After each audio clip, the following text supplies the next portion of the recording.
He is Jim Browdy. I am Marjorie Egan. You are listening to Boston Public Radio, 89.7 GBH. We are broadcasting live from the Boston Public Library, and we are streaming at youtube.com/GBH News and facebook.com/GBH News. And for your planning purposes, Governor Maura Healey will be here next Tuesday for another edition of Ask the Governor. She'll be with us at the library for an hour.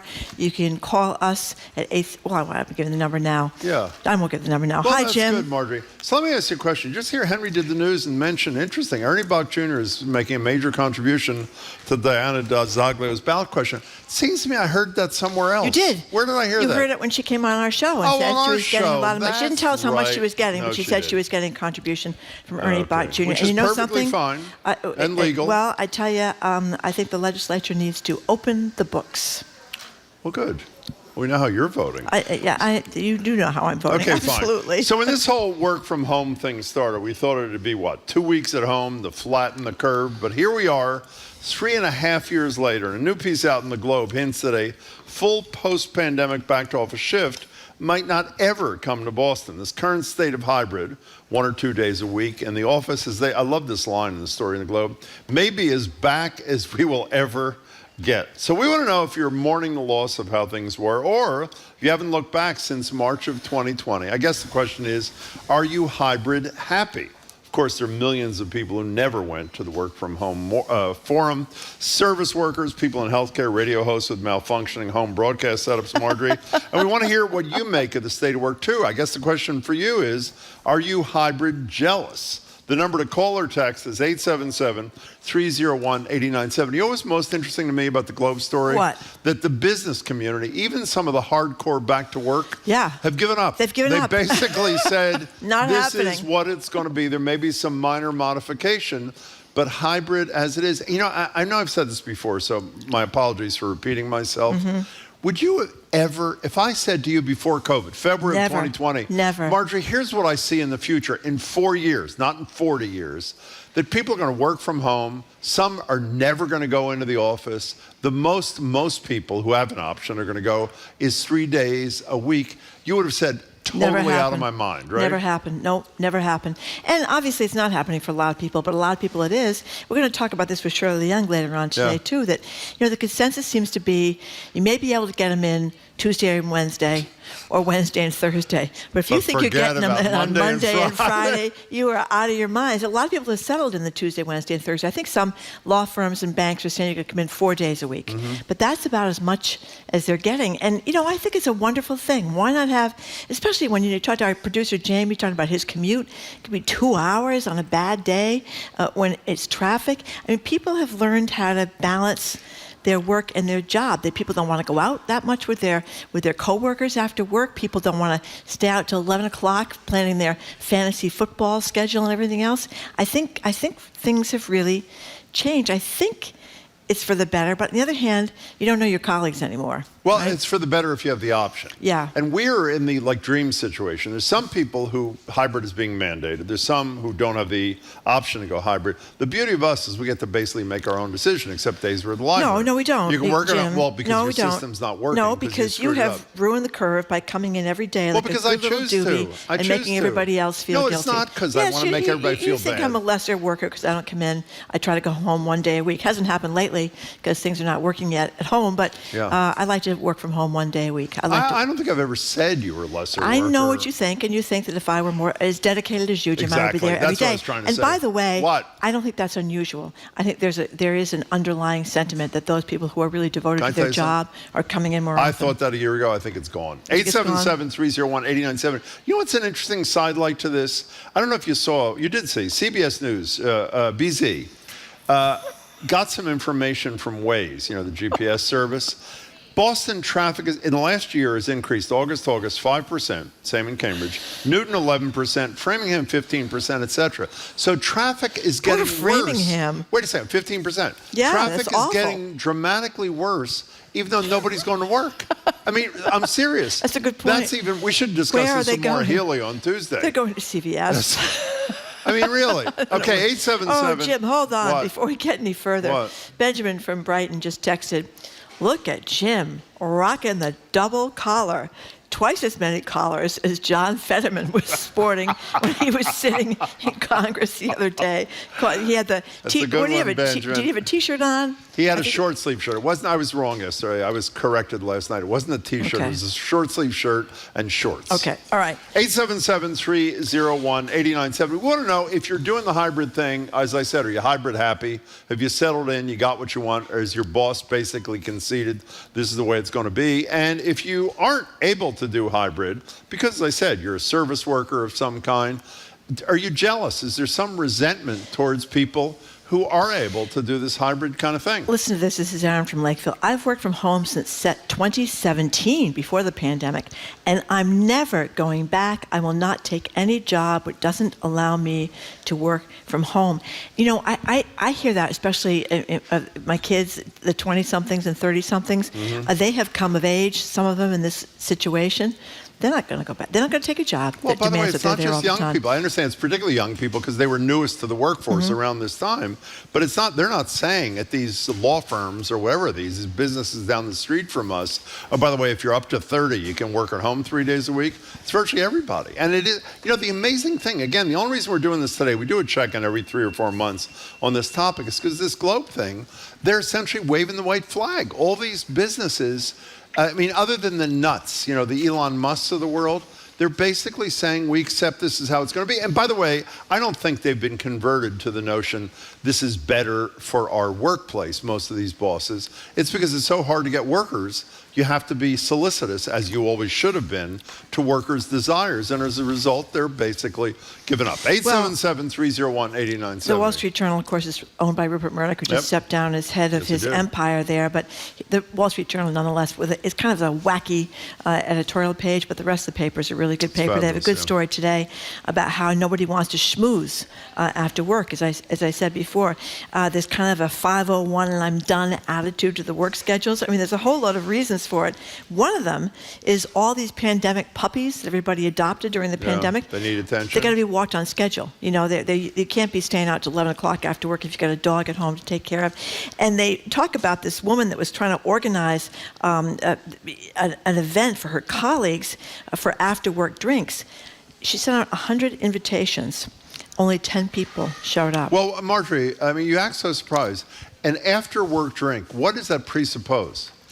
Well, I think it presupposes that you go to work. So there is an after work. That's right. If you're working from your bedroom, I don't think that it really applies anymore. The whole notion of drinks, I mean, the legendary drinks after work at the Boston Herald, you've told it. What's the name of that bar you all went to? J.J. Foley's. Foley's, yeah, everybody used to hang out there from the Boston Herald. Right. If you're working from home, or I don't even know if the Herald has an office anymore. I don't think it has an office whatever it is. anymore. If you it's work really from sad. home, obviously, you got to make a whole trek in just to do that. I miss that part of it, too, by the way, that socializing. We were talking before the thing. We used to spend much more time with our coworkers having a drink after work, exponentially more than we have in the last couple of years. No? And they're, absolutely. And they're also talking about the fact that if you are going to do something after work, people want you to do it earlier. If you're going to bring the pizza in, they don't want it at 6 o'clock. They want the pizza at 4:30, so they can get home. Okay, let's take some time. calls. 877-301-8970. I'm sorry. Sal and Randolph. Hi, Sal. Hey, guys. It's been a long time since I called in. Love your show. Thank you. So I used to work for a company in Boston. I used to commute every day when I used to live in Norwood on commuter rail. It was about an hour and a half in every day. It was horrible. I mean, I couldn't really do stuff after work with my coworkers if I wanted to anyway, because I was constantly looking at the commuter rail schedule. Yeah. It only runs once every hour, so you kind of get stranded out in the city, and that really stinks. I got laid off during the pandemic, and it was like actually the best thing that happened. I was working from home at the time. I ended up finding a company that's LA based, and now I work from home all the time. I never never really go into LA from Boston, obviously, and I love it. The one thing that I would say is, and I think it's really interesting. There was an article in the New York Times yesterday about this, about like the loneliness epidemic in the United States. Yes. I think work from home can definitely be isolating, especially in the beginning. You have to like figure it out. I think if you're the type of person who is still chained to their desk and their computer, even when they're working from home, it's going to be a pretty lonely experience for you. But if you find a way to sort of get away from your computer and you find other outlets, for example, like I play in the Boston Men's Baseball League. a couple nights a week. That's something that I couldn't do when I was working in the office because it was just way too hard for me to get home and then fight Boston traffic to get back into the city to play baseball. But you got to find these other outlets. My wife does Krav Maga a couple times a week. She does what? She also works from home. What's she do? She does Krav Maga. What's that? Krav Maga. What is it? So that's the Israeli military's hand-to-hand combat sort of. Wow. Yeah. Better behave yourself, Sal. That's right. But, she's found a great community there as well. So she also works from home. Her company is now based in New York City. She sort of had a similar change when the pandemic happened. And it's freed us up to find work from other companies that pay better. It's allowed us to sort of take more control over I don't think we need to take any more calls after this. I think, Sal, Sal, this is unbelievable. you should do an ad. Hey, Sal, can I ask you a question before you go away? That was a fabulous call. You're in the men's baseball league, and you're the perfect person to ask this. I am told that I am the only person who has ever struck out in slow-pitch softball. Do you know anybody else or no? Slow pitch softball? No, I can't. Okay, fine. I was afraid of that. Sal, thank you. We play hard pitch fastball over here. It's real baseball. It's not softball. Well, I'm not doing real baseball. Thank you, Sal. Appreciate it. That was an excellent call. Congratulations to you and your wife. They've totally acclimated. He works for an LA company. Obviously, he never goes to work. I mean, he goes to work, but he never goes to work, Amber from Worcester says, I am hybrid ecstatic, much more efficient, work longer hours. My anxiety is better. I'm much healthier. No longer do I have to face the office plague several times a year. People are still, as COVID, we hear more stories about COVID, still worried about that. This person that organizes Christmas parties is talking about the fact that lots of people say they don't want to go to a super spreader right before the holiday, even though now most of us are vaccinated and it's not, as scary as it used to be. Well, also, Biden, we're going to talk about this later with Mike Curry, is sending out free tests again. And I think the reason he's sending out free tests is because cold weather's coming, Thanksgiving's coming, Christmas, etc. And obviously the goal is test yourself, do a rapid test before you do a party. What are you laughing about? I'm from West Bridgewater. I want to know, did Jim just say he thought Marjorie was a lesser employee No, a you year said ago, you're a less employee. but he doesn't think that now? By the way, Paul on Twitter, there's a photograph of me. Actually, it's a beautiful photograph, not of me, but in the background, nice picture, Jim. the Lenox Hotel. Yep. A Paul on Twitter replied to the picture of Jim. He's referring to what I'm wearing. He says, #restore the dress code. Yeah, well, People as the are guy relentless. from Brighton pointed out, Jim, you get the double collar thing going I on. heard Usually, it. I heard you the first time. Usually, I really did hear you. Thank usually you. it's only one collar kind of thing. But that's improved because Jim used to have lapels that were the little they turned up at the end. It was called like the a little Flying Nun. I know, Marjorie. Kind of This is where Marjorie goes into, this is going to divert into, Jim used to wear a dickie when he was 11 years old, when he went to Central, I think you were wearing one when you were 19, We're not Jim. doing the dickie thing today, I'm telling you right now. Okay. So don't even start. Robert in a car, we're talking about working from home becoming essentially the employer's given up. Hello there, Robert. What's up? How you doing? Excellent. I'm in a situation where manufacturing concern and what's happened is that all the engineers work quite a bit from home still, and they direct interns and co-ops by phone, text, and email. Oh. And that's kind of the situation. How's that working out? It doesn't work at all. I mean, interns, what do they know? So they're doing hands-on work, some of us are collecting data and everything. No, but some of the interns are great. Yes. I'm not down on the interns. They want to work. They want to be there. But I mean, how can I trust the data they generate when they really don't understand what they're doing? Robert, I swore to myself in this discussion I was not going to mention the point I mention every time we talk about hybrid work, but since you mentioned a variation on it, it seems to me the people who suffer the most from remote work are the people who like it the most, young workers. I mean, pick a newsroom setting. We've talked about this a million times. I didn't get into the news till I was middle-aged. You did as a young kid. Almost everything I learned about what I do, I learned from the guy or the woman or the person sitting 2 desks away from me. Either consciously giving me advice or through osmosis. They don't have that, and you can't do it through Zoom because most of it is not by appointment. It's by being in a room and a presence with somebody. So I really worry about what the interns in your case and young news people in our industry who just aren't getting it. Robert, that was great. Thanks. The other thing that we had the caller who just said he and his wife have these great after work activities. But if you are a young person right out of college and you come to work in a strange city, where do you make your friends? You make your friends at work.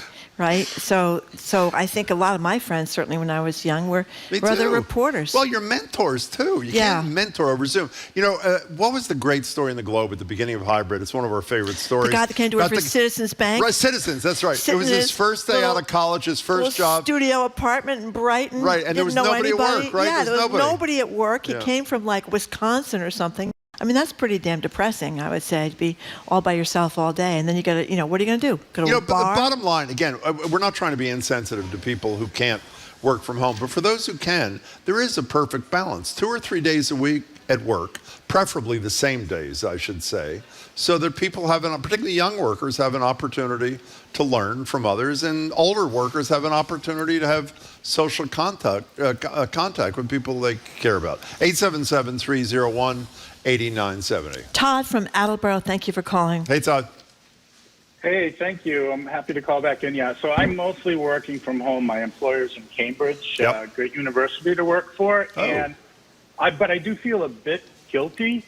And so I've been trying to go in just a little bit more to rebuild personal contacts with individuals that I haven't seen for a while. I think that's really important. It is. My husband, on the other hand, he has to go in every day on the train, and I really feel for him. It wears him down. How long does it take him each way? I would say 45 minutes. He gets up early. I drop him off. It's an express train, but that's typical. And for me, I went in yesterday, super frustrating, hit delays and everything, and I was actually late for a meeting.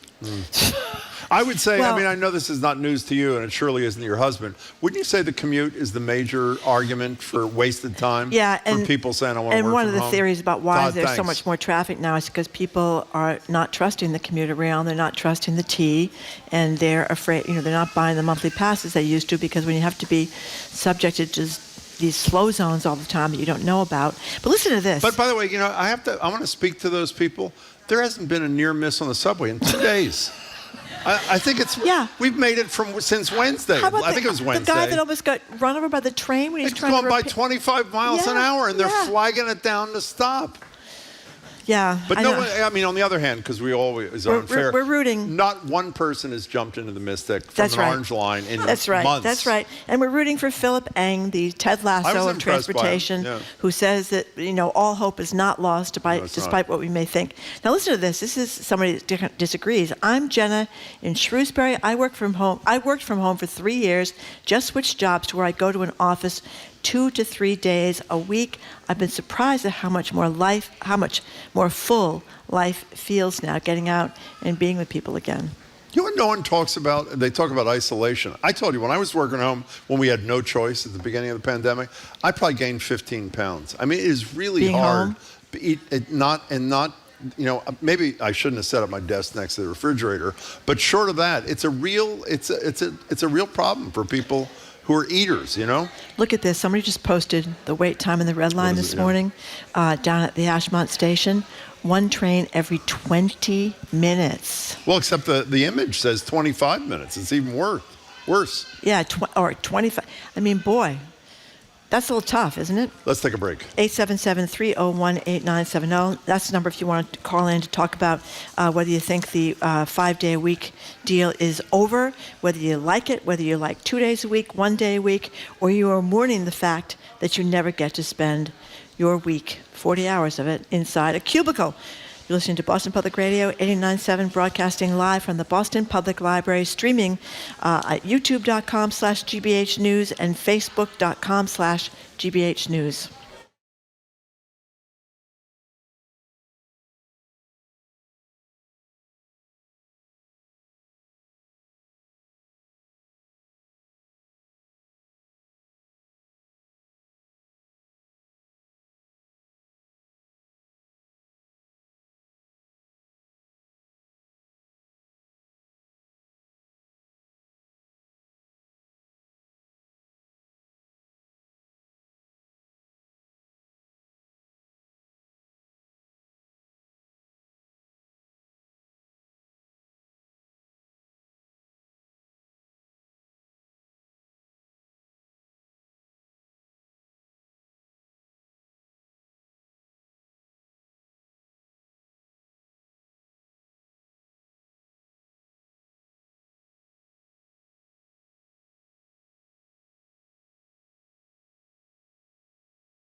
Welcome back to Boston Public Radio. Marge Regan and Jim Browder. We're live at the library, streaming at youtube.com/GBH News, facebook.com/GBH News. Governor Healy will join us here next Tuesday live for an hour of Ask the Governor. That's next Tuesday. By the way, as we speak, U.S. Attorney in the Southern District of New York is indicting yet again Democratic Senator from New Jersey, Menendez. Second time he's been indicted, 5 or 6 years ago, tried.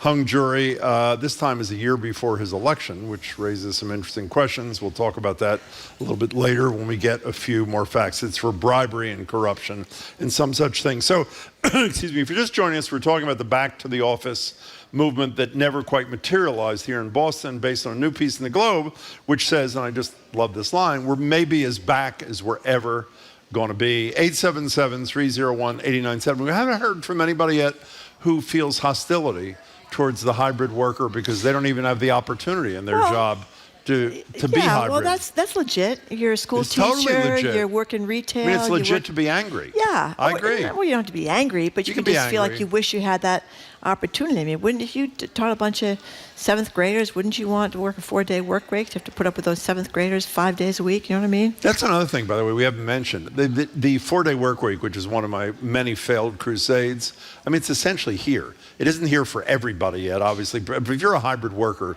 you're essentially a 4-day-a-week worker. At the same time, the UAW, which expanded its strike today, by the way, is still talking about 4-day work week as a major demand. So I think it is upon us. Okay, Tricia from Situate says, wow, this is the first time I've tuned into YouTube Live, and I did it only to see Jim's outfit. This is pathetic. I'm now going back to the radio.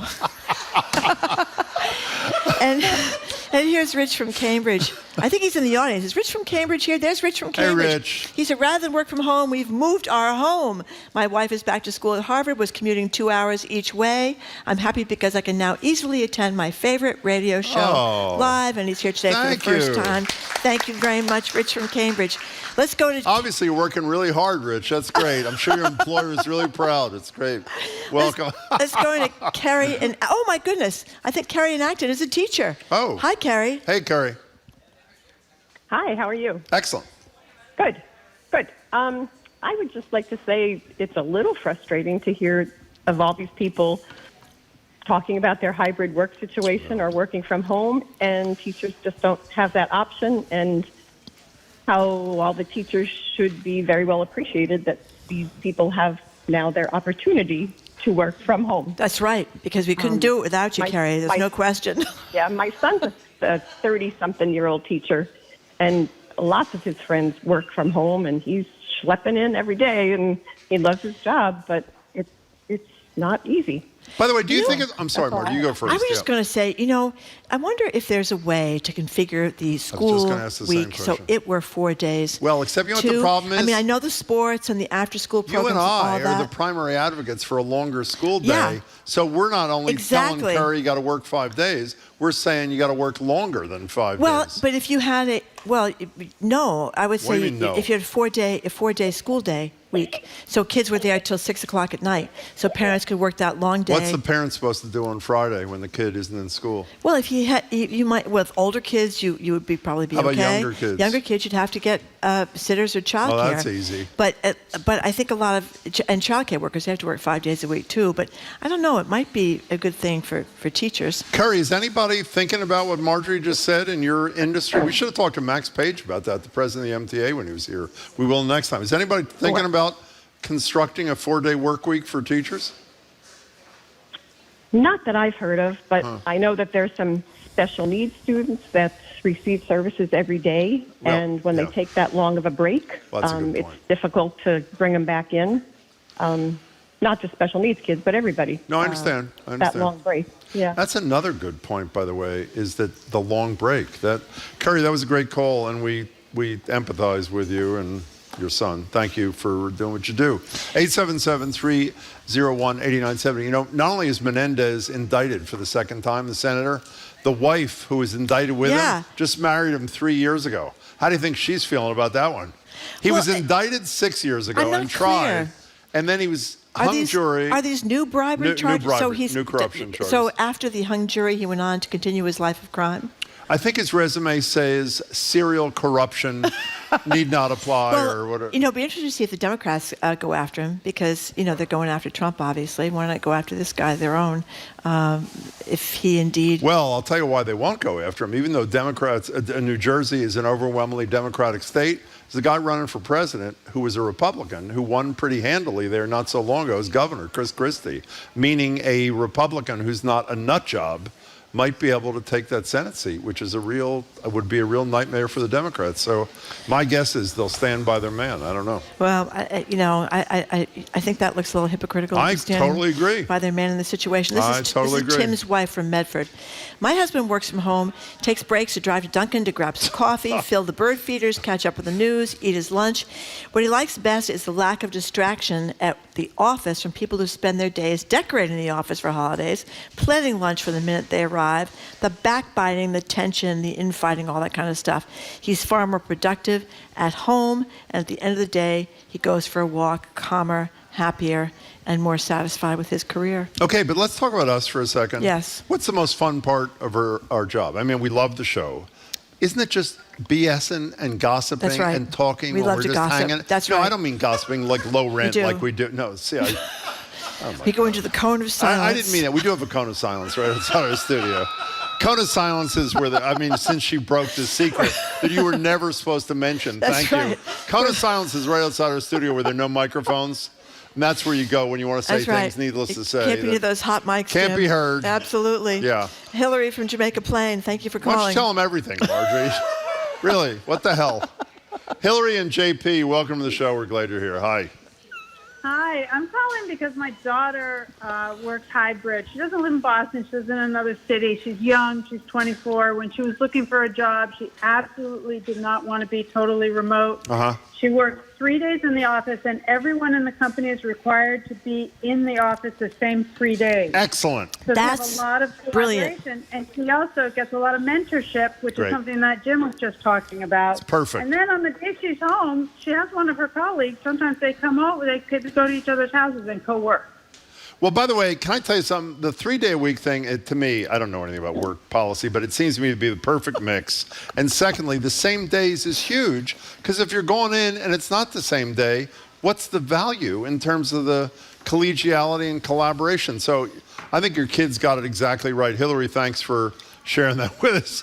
We appreciate it. By the way, people don't remember Get Smart. Is this a TV show or the movie? No. The movie.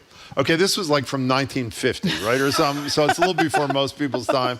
And there's Cone of silence. It's called they say the GBH Cone of Silence. Actually, ours is just that. It's a little anteroom outside our studio. The two of them are in plastic bubbles. That's right. So no one, like an isolation booth. I remember that show. That you know was what a the great problem show. is with our Cone of Silence? We should complain to the bosses. We need a larger Cone of Silence because do. usually it's just me and Marjorie, but occasionally Jamie walks That's in, right. and then Gets the a little three of crowded. us, like our bellies are touching. It's really uncomfortable. Do you not find it uncomfortable, Jamie? Totally. I know what you mean. Listen to this. I'm a What? dog walker. My business is all of a sudden booming from people having to go in the office at least 3 times a week. But 3 times a week, you know what? You want to be the same days. I just That's- said this. That's I the just thing. said this. You can't be like any day because that never works. Did I just say that? I don't know. I was reading the I text, wasn't listening Jim. either. Okay. Wendy and Medway, you're next on Boston Public Radio. Jim Browdy, Marjorie Egan at the library. Hey. Hello. Do I need to turn down the phone stereo? You have to get a new phone and turn down the stereo. But let's work on the stereo first and see if Yeah, we it's can. not a good connection, but we'll try. Can you hear me? We can Yes. hear you and 3 other people. Try to make it my quick point so we don't lose you. Go ahead. Oh, okay. My point is that it's way more accessible to have employers let people work remotely. You can just expand that whole workforce to get much more representation from people with disabilities. That's an excellent point, by the way. That's a very fine point. Yet another argument for a work from home kind of hybrid thing. Wendy, thank you for your call. Good luck with the phone. Okay, coming up. It is time for Live Music Friday. This Friday, we've got Shelter Music Boston bringing us classical music, and they also bring classical music to the homeless in Boston, at shelters all around here and the area. They've got a show for the public next week, a debut of work inspired by the greats. No, not Mozart or Bach, but Survivor. That's next. You're listening to Boston Public Radio 89.7 GBH.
Welcome back to Boston Public Radio. We're live at the Boston Public Library, streaming at youtube.com/GBH News, facebook.com/GBH News. Governor Healy will join us on Tuesday at the library for an hour of Ask the Governor. So it's time for Live Music Friday on Boston Public Radio. You might remember Adrian and Antoine from back in June. We had him as a featured player in the Kendall Square Orchestra. As it turns out, he wears many hats or many bows or whatever. He's also the artistic director for a group called Shelter Music Boston. It's great to see you again, by the way. Thank you. They perform dozens of classical concerts every year for the homeless and people living in shelters around the city. Next Wednesday, that's the 27th, say that again, Jim. Next Wednesday, 27th, is the Songs of Life public concert at St. Cecilia's in the Back Bay, featuring brand new works inspired by the identities and stories of the community Shelter Music Boston serves. More on that in a minute. Right now at the interview desk is Adrian and Jesse Edsel-Vetter. Jesse is Director of Resident Services at Homeowners Rehab, Inc. in Cambridge. Welcome to you both. Great to see you both. Thanks for being here. Thank you very much for coming in today. So, Adrian, let's start with you. What is Shelter Music Boston? To expand on what Jim just said. Shelter Music Boston is a nonprofit that delivers concerts, mainly chamber music like string quartets, string trios, to homeless shelters and spaces where folks are undergoing addiction recovery. So really opportunities for us to be able to engage with our community. We are professional musicians, so we only deliver the highest quality music to these spaces, and we really enjoy it. Professional is an understatement. We heard you rehearse. Just spectacular. Jesse, explain what HRI is for those who haven't heard about it. What do you do? Sure. We're a community development corporation based in Cambridge that builds and maintains affordable housing across Greater Boston. So we have about 1,700 units of housing that we maintain and new construction coming up. And then we have a pretty robust resident services model that has housing stabilization, economic resiliency, youth development, and health and wellness programming for all of our residents. That's supportive housing. We talk to Lindia Downey all the time at obviously Pine Street, and similar kind of deal, right? A little bit different. How so? So we have folks, Pine Street obviously works with the unhoused population. We work with folks who have been unhoused, but also longtime residents, because everybody really needs services of some kind. And so it's how can we really provide the right services for different kinds of people. What does this do for the resident when they hear this music? It's sort of counterintuitive. You don't think about this kind of music being played for homeless people or at shelters. What's the response that you see? We did a program on Monday with Adrian and Shelter Music Boston, and we had about 15 residents. And there were folks who you could see the joy, because these are our residents don't have the chance to go to Symphony Hall or some of the other arts venues. And so it's really an opportunity to bring the arts to them. And I think that for our residents, music is a universal language, and so it's really a way to connect with each other and the broader community. What's it do for you and the players? What's it do for you? We learn so much for our audiences or from our audiences, and I think it really gives us meaning, because a lot of the times we're in spaces that we feel a little bit disconnected from the audience. Say if we're playing at Symphony Hall, the seats are far away, but when we're in these shelters or places like Jesse's institution, we have an amazing connection to everyone live. We do a lot of question and answer, a lot of comments, a lot of curiosities, and it allows us to really feel personal in the way that we continue to play our music. The Zoe Madonna Globe writer did a piece about the whole deal about 5 years ago actually, and she was interviewing people at this shelter in Cambridge. She talked about an older guy in a Boston Strong t-shirt who marched up to one of the musicians and said, "I wait all year for this." So obviously it really does mean a tremendous amount to people. What kind of questions do you get? We get a lot of curiosities about the difference between a viola and a violin. Yeah. We always say that viola is bigger and better, things like that. And they're this just from curious. A violin player, I should say. But go ahead, talk about magnanimous. Go ahead. Yes, and I think that we're just in this space where folks share their stories. They tell us about their relationships to music, some of it being classical, some of it maybe being from the contemporary pop, jazz eras. And we find different ways to be able to just have a dialogue, to look these folks in the eye and create an environment of care, but also just this very ephemeral personal connection. We want to get back to the concert on the 27th. But Jesse, if people want more information about HRI, how do they find you? They can just go online, homeownersrehab.org. You know, we've said this so many times here. Maybe even said it to you, Adrian, when you were here last time. Whenever, speaking of the Boston Symphony or the Pops, whenever Keith Lockhart's with us or Andres Nelson's, they talk about the importance of music in difficult times, whether it's what's happening anywhere in the world these days. But it obviously, this is a variation on the same theme, right? People who are struggling with their existence, trying to have greater hope, and so music really fills a hole that, at least it's hard to describe, no? Yeah, go ahead. Yeah, what I was going to say is we started this partnership with Shelter Music Boston during the pandemic, and it was at a time where our residents were still really afraid to come out, even masked. And the musicians would set up in the courtyard, and we would have residents messaging us to say, I'm listening from my window. I got a special coffee today. I've been waiting all week. Yeah. Well, I mean, I don't think most people that are living in homeless shelters have their Bose speakers that they can attach to their Spotify and play their favorite. I mean, music is a very soothing part of people's lives, and ours too. You don't get that, right? So what are you could you explain what's going to happen here? What you'll introduce your fellow players maybe after you play. You're playing a song and then a variation on a song. Can you explain what we're going to hear? Yes, we are going to listen to a quartet arrangement of a song that our audience requested that represents the emotion of hope for them. It's called Eye of the Tiger. Survivor. Yes, by Survivor, and it's in the Rocky movie, which I really enjoyed watching and rewatching as a result of playing this music. But we're going to start with that and then play a piece that was inspired by Eye of the Tiger. Okay, do you want to join your colleagues by gently putting down your headset? And we'll talk to Jesse for another second here while you're getting set up. Okay, we're going to hear from Shelter Music Boston. We've been speaking with Adrian Nantawan, and we've been speaking with Jesse Etzelvetter as well from something called HRI, and which stands for? Homeowners Rehab, Inc. Thank Where you. are you in Cambridge, bud? Right in Central Square. Oh, great. That's where our main That's office is. Terrific. Okay, here they are.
Adrian, introduce your We'll do plays. them over here. You got to get to a mic to introduce Okay, people. so I come back over. Shelter Music Boston playing Eye of the Tiger. We'll find out the variation in a second. That was spectacular.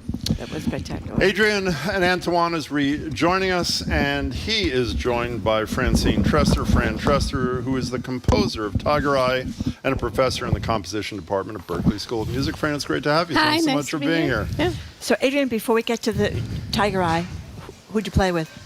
I played with Lizzie Cook on cello, Amy Sims on violin, and Rebecca Strauss on viola. That's great. Totally great. So, Fran Trester, explain how we got from Eye of the Tiger to Tiger Eye. What is that about? Well, it's kind of like if you were experiencing Eye of the Tiger through a dream. You know, there, you can hear elements of it, like the bum ba da, the syncopation, and the da da da, and so there's elements of it. But I mean, it's not an arrangement, so it's different. So Okay. it's not as exact. It's not. And why this? Why this transition from Eye of the Tiger to Tiger Eye? What's it about? Well, you know, the whole project is really a beautiful one where the, Shelter Music audience feels vested. You know, it was their choices as to what would be treated in a new way, and then to give it a new spin. And I think, I know Tiger Eye was the choice for the theme of hope. And I think the whole process of taking something pre-existing, taking, what you've been given, and then living it in your own way is a hopeful process, as a way of going through your life, not just composing, So, Adrian, what happens on the 27th? Again, it's at St. Cecilia's, and we should say, I believe they can get tickets. They're free, but they should be reserved at sheltermusicboston.org. Is that right? Correct. What else? What's the whole program look like? So we have 4 different emotions: peace, hope, sadness, and joy. We're going to be sharing some classical music, things that are joyful for us, for instance, like Dvorak, but then pairing that up with audience selections. And then we play the arrangements of those pieces, and then also the inspired pieces. And when we talked to you last time, the music inclusion program at the Boston Public Schools is you too, right? Yes. And give us a brief story. That's a fabulous thing too. What's that? Thank you. So the music inclusion program works with kids who have disabilities and their typical peers to be able to play music together in an ensemble. But it's disabled people and people who don't have disabilities playing together as well, Absolutely. Right? Why do you do this? I'm sorry. You are a world-class violinist. I think everybody who's seen you play knows that. And you've dedicated your life to this. Why? What's the motivation? I think that I was just telling this to the shelter audiences, that the things that we do that are the most valuable are the things that we can do to serve others in the end. And I think that we are given these gifts and privileges, so may as well use them. But before you go back and perform again, I'm just curious to hear from Fran. How did you become a composer? Were you a musician first and then you transitioned into composing, or? Well, my instrument's the violin. Okay. And I just found that, when you're a music major, you take music theory classes, stuff like that. And I just found myself spending more and more time on the written stuff. And I'm like, gee, I like making music. What's that called? And you have to compose all the parts for the different instruments. That's right. It's not just the one instrument, the violin. It's everything else. It's everything and all the inner workings. And So how long did it take you to do Tiger Eye? Well, I don't know, a couple of weeks, I guess. Fran was very on time. Yeah, and do you edit it not that over long and a over? piece. I mean, is it like writing where you tweak it constantly? Sometimes, but this one was more of a one shot deal, but takes a lot of time to put in like the markings, the pianos and the louds, Crescendo, that all takes that. and making the parts, So what do you think of how they play it? Not him. I'm asking you. He's the player. Oh, it sounds great. It does. What do you expect? It sounds great. The nice thing is we can always call Fran if we have any questions. We can't do the same for Beethoven. That's true. I have his private number. No, you can get him on AI. Trust me. You can talk to him right after the show. If That's you'd right. like A lot to, of composers are going to be suddenly on AI, composing. A lot of conductors too. So let's hear the second Eye. piece here, Tiger Eye. Adrian This is is returning to his colleagues in Shelter Music Boston. Again, Shelter Music Boston, and they're going to have their performance September 27th at St. Cecilia's in the Back Bay, right near the Prudential. open to the public. Open to the public. That's absolutely true. For more information, you can go to sheltermusicboston.org. Isn't that your friend John Ooney's? John Ooney's, that's the great his parish. priest, John yeah, Ooney's he's a great priest. church, Yeah, it's a very cheerful church too. It's very bright and yellow inside. It's great. Shelter Music Boston playing Tiger Eye.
Shelter Music Boston. Their Song of Life public concert Wednesday, September 17th, St. Cecilia's in the Back Bay, featuring brand new works.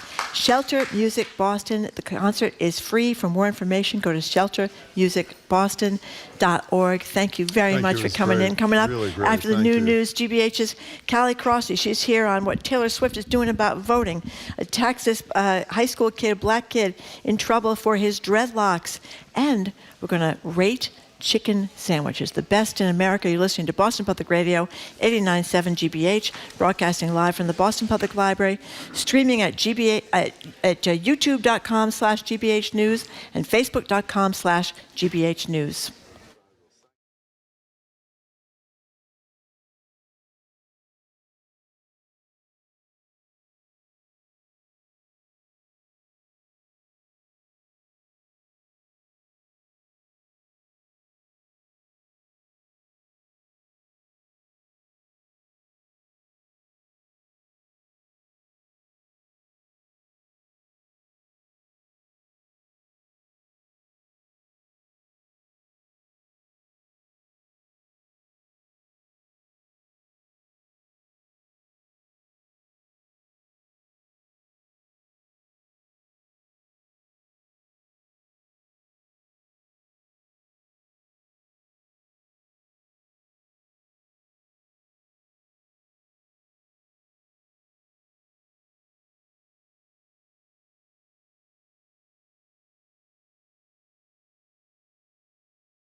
He is Jim Browdy. I am Marjorie Egan. Welcome to hour number 2 of Boston Public Radio 89.7 GBH. We are broadcasting live from the Boston Public Library, streaming at youtube.com/GBH News and facebook.com/GBH News.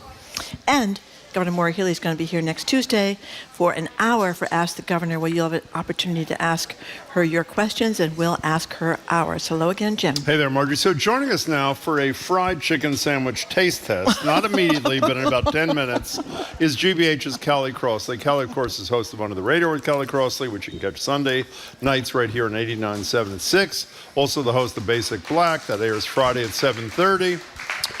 And thank you for that. Well, I know it's not for me. You can also hear Callie commentaries on Mondays for GBH's Morning Edition. Hello, Callie Crossley. Hello, Marjorie. Hello, Jim. Hello, Jim.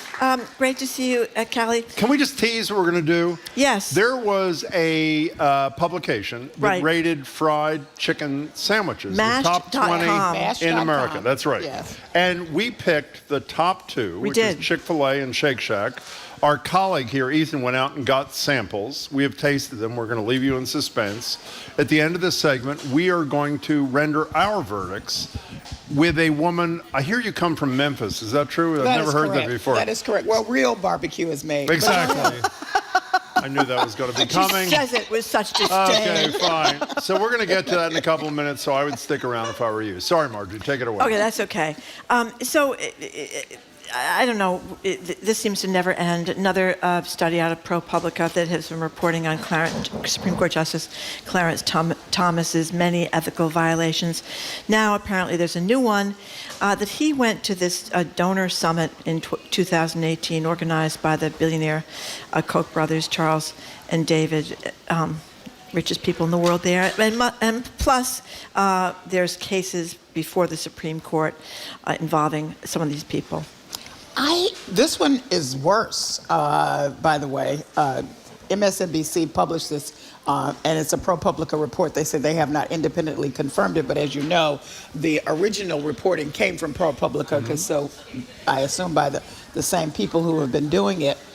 So he essentially was the draw for the fundraising.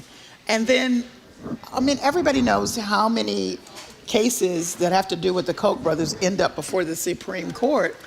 So there is just, I mean, there's no way. I'm trying to think of what could you say that would excuse you from allowing them to appear before you and you don't say anything. And you've just been down at their summit. They flew you there. They couldn't figure out, who paid for that.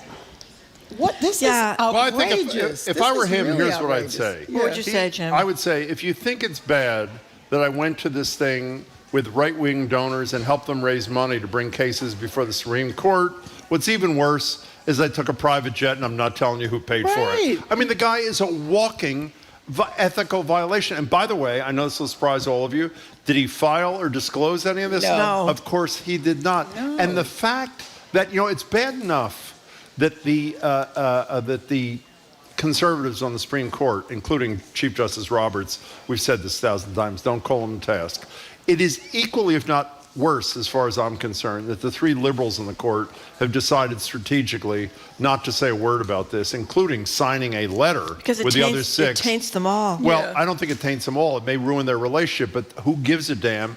And how about the Democrats in Congress? Yeah. Do something if it's so really egregious. It is unbelievable. I just, whether or not he wants to defend himself, however he defends himself, I can't believe there's nothing that can put in place for Roberts at least to say, I'm taking you off the case, period. You don't, even if you decide not to recuse, there's too much evidence, you have to come off the case. I don't get that. Or starting to say that they're going to do they're going to be subject to serious ethical rules and regulations. They're not going to be. But at the very least, because they're just dealing with the rule of law, in any other situation, you'd have to recuse yourself. I mean, it's way lower than where they are. So I don't understand why it's not within the purview of Roberts as the leader of this organization, of this, of this wing of the government, to say, sorry, from a legal perspective, you have to recuse yourself, and I'm going to do it if you don't feel like you want to. I'm totally with you. And by the way, getting back to the Democrats, if I just may for a minute, not only do they have to act if they think this is egregious as they say, they have to act against, I don't want to go into this in depth because we haven't had time to read the articles, one of their own is indicted this morning for corruption and bribery. Menendez, the Democratic senator from Jersey, if you believe corruption on the court needs to be called out, then alleged corruption, indicted corruption in Jersey with one of your own needs to be called out as well. Let's see, Nicole, could you see if any Democrat has said an unkind word about Menendez since this 11 a.m. indictment? I'm assuming that silence is the rule of thumb. By the way, we'll talk more about that once we have a chance to digest it a little bit more. So you may like Taylor Swift, you may not. I must say, after reading everything about her when she was here a few months ago, I got on the Taylor Swift bandwagon a little bit. But anyway, she's doing something pretty neat about voting. Yes, she is. This is, and I recall vaguely that I think she did something a little bit the last time, but this is rather amazing. So it's National Voter Registration Day, and she posted on Instagram urging her 272 million followers to register to vote. And according to the data, 35,252 people registered to vote, and 150,041 eligible voters visited the site. In one day. In one day. Yeah. This is like record-breaking for the vote.org site. I mean, that's amazing. And if she would step to the Instagram or the mic again on election day and say, I'm voting, hope you are, that would complete the cycle. But just the fact that she would do this and get people thinking about it and going to at least see what's going on is amazing.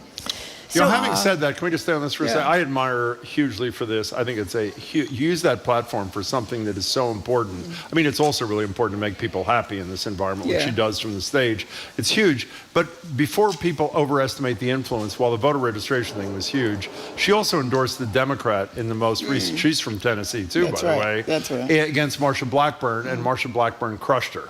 So there's only so much, but in a nonpartisan way, which I assume is what this is, urging everybody to register is really, it's terrific. And every rock and roller or every performer who has that kind of platform did it. We'd actually probably increase dramatically, particularly among young people, the voting rolls. So good for her. Yes, and you know what? I mean, she comes across as very humble and gracious. I was looking at her at the VMAs, and she could be behind the scenes just the worst, arrogant, I don't know, but she's so gracious. I agree and so appreciative of other people's talent and whatever, when she doesn't have to say anything of that. Plus, there's that $50,000 she gave each of those truckers. That's right. I have to keep going Say back that again, by the way, for people who didn't hear this the other day. Explain what she did. So she has, I don't know how many trucks, at one point I did know that put up and take down all of the equipment to make the Errors tour that she's on as fabulous as it is.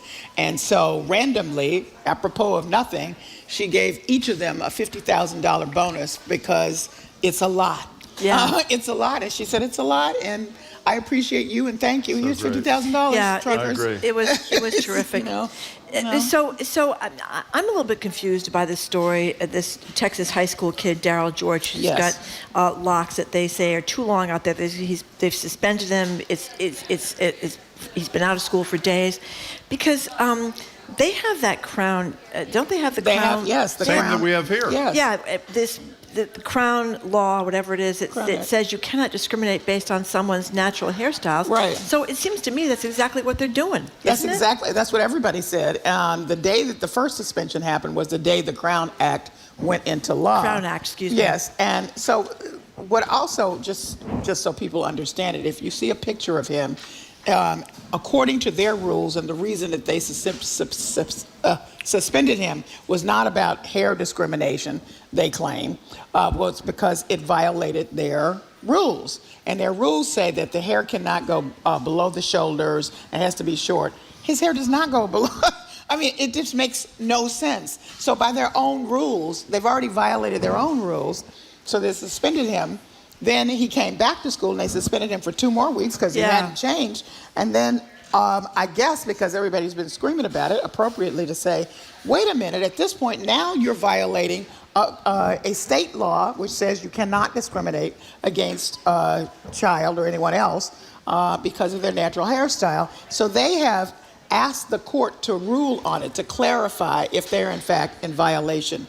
You can look at him and see they're in violation, unless I just don't understand the law. Well, also, this is a real important thing for a school district to be wasting time on, even had there not been a law. Yeah. Here's a little sound. Daryl George is the Black Texas high school student who Callie's talking about. You're going to hear him, and then after that, his mom. I'd like to go back to class and do what I need to do to get my education. I want them to stop being discriminatory against black and brown kids. Not just mine, but any other black and brown kid. Do you remember the two kids, Deanna and Maya Cook, here in Massachusetts at Mystic Valley Regional Charter School, who experienced the same thing? Yeah. Then Attorney General Healy and a bunch of other people got involved. Yeah. And I'm pretty sure that was like 5 or 6 years. That's what led to the Crown Act in Massachusetts. Yeah, they testified, in fact. Yeah. And I mean, it is really, and their mother, too, stood up for them and said, what is this? And you know, it was demonstrated at that time because they had a whole list of things you're not supposed to do in the school, and they had only targeted those two girls, but there were all these other people violating all the other rules. So, I mean, it was obviously discriminatory, and hence we have the Crown Act here in Massachusetts. So signed by Baker, I believe. Yeah. Am I right? Charlie Baker, yeah. Good for him, by the way. So we have one more story before we get to the fried chicken taste test, which really I know why you're tuned in them. today. What's the story, Marjorie? Well, the story, I don't know where the phrase opposites attract came from, because I never thought opposites attracted. You know, people. You did? No, I didn't. I think people tend to wind up with people that come from similar backgrounds, have got similar ambitions. You know, if you got a really ambitious one person and not so ambitious other person, or someone or her politics are different from yours, or something, I don't know. What do you think? They don't attract, according to this study, is what out of the Colorado University at Boulder. But were you surprised? I wasn't surprised. I was, because I've seen so many couples, and I think including my parents. So you may have some fundamental commonalities or agreements, but then you can be wildly different otherwise, and that's what I always thought the opposites of opposites attract meant. So what about your parents? How are they so different? My father was very gregarious and out there, in a personal sense, but my mom was very, very community driven, and in every kind, you won't be surprised, every kind of protest, there's the famous thing when my dad would come into the house and ask if he could go to any kind of store because my mother would be protesting at anything at any point. You never told us that oh my story. God, That's we great. had protests in our house all the time. No, you great. may not go there. My mother would take you to small claims court in a second, and my father was like, "Can we just maybe they didn't mean that, and maybe they, and she's like, "No, that's not what it meant. We're going to look." Okay. By the way, do you want to know where this comes from? I looked it up. It comes from the psychologist Robert Francis Winch, who studied spouses in the 1950s, came to the conclusion it wasn't similarities that made a relationship work, rather it was complementarity. So it's not really that opposites attract, but it's rather that, I don't even know what complementarity I thought it was all means. about pheromones. Well, you read all those romance novels. Of course you have. Don't they say that in the novel? But you still have to, even the story, because there's stories in the romance novels. You even have to come to some kind of even the opposites. They come to something that they share that's common. Else you're teaching the other person something. It's like, somebody that never liked whatever in the peanut butter, and then the other person was like, I wouldn't eat that, and then they tried, and it's like, oh, that's kind of interesting. I just thought about, I'm thinking about the study that led to this. Who cares? I mean, is it somebody who says, I'm going to go look for somebody, I'm going to look for somebody who's different from me? Well, you just go looking, right? they're saying that if everybody with a genius IQ marries everybody else with a genius IQ, or everybody who goes to business school marries somebody, you're going to have greater income inequality. Mm-hmm. That it would be a good thing if you had people across different kind of abilities to make money. That's probably true, and that. I think. And they also said if everybody tall marries somebody tall, but I don't know that everybody. You see all these short football women, players with these guys that are 6'8", and the little wife is 4'11". Right. When you think that's definitely not. That is definitely opposites attracting, right? So you're basically saying, if you believe in equity, that the children of Democratic legislators should go to Trump rallies. That's what is that? Well, Is that okay, essentially what you're but saying? that's, I think politics has become a big divisive thing, It has, don't you but think? but we all know people who have completely opposite.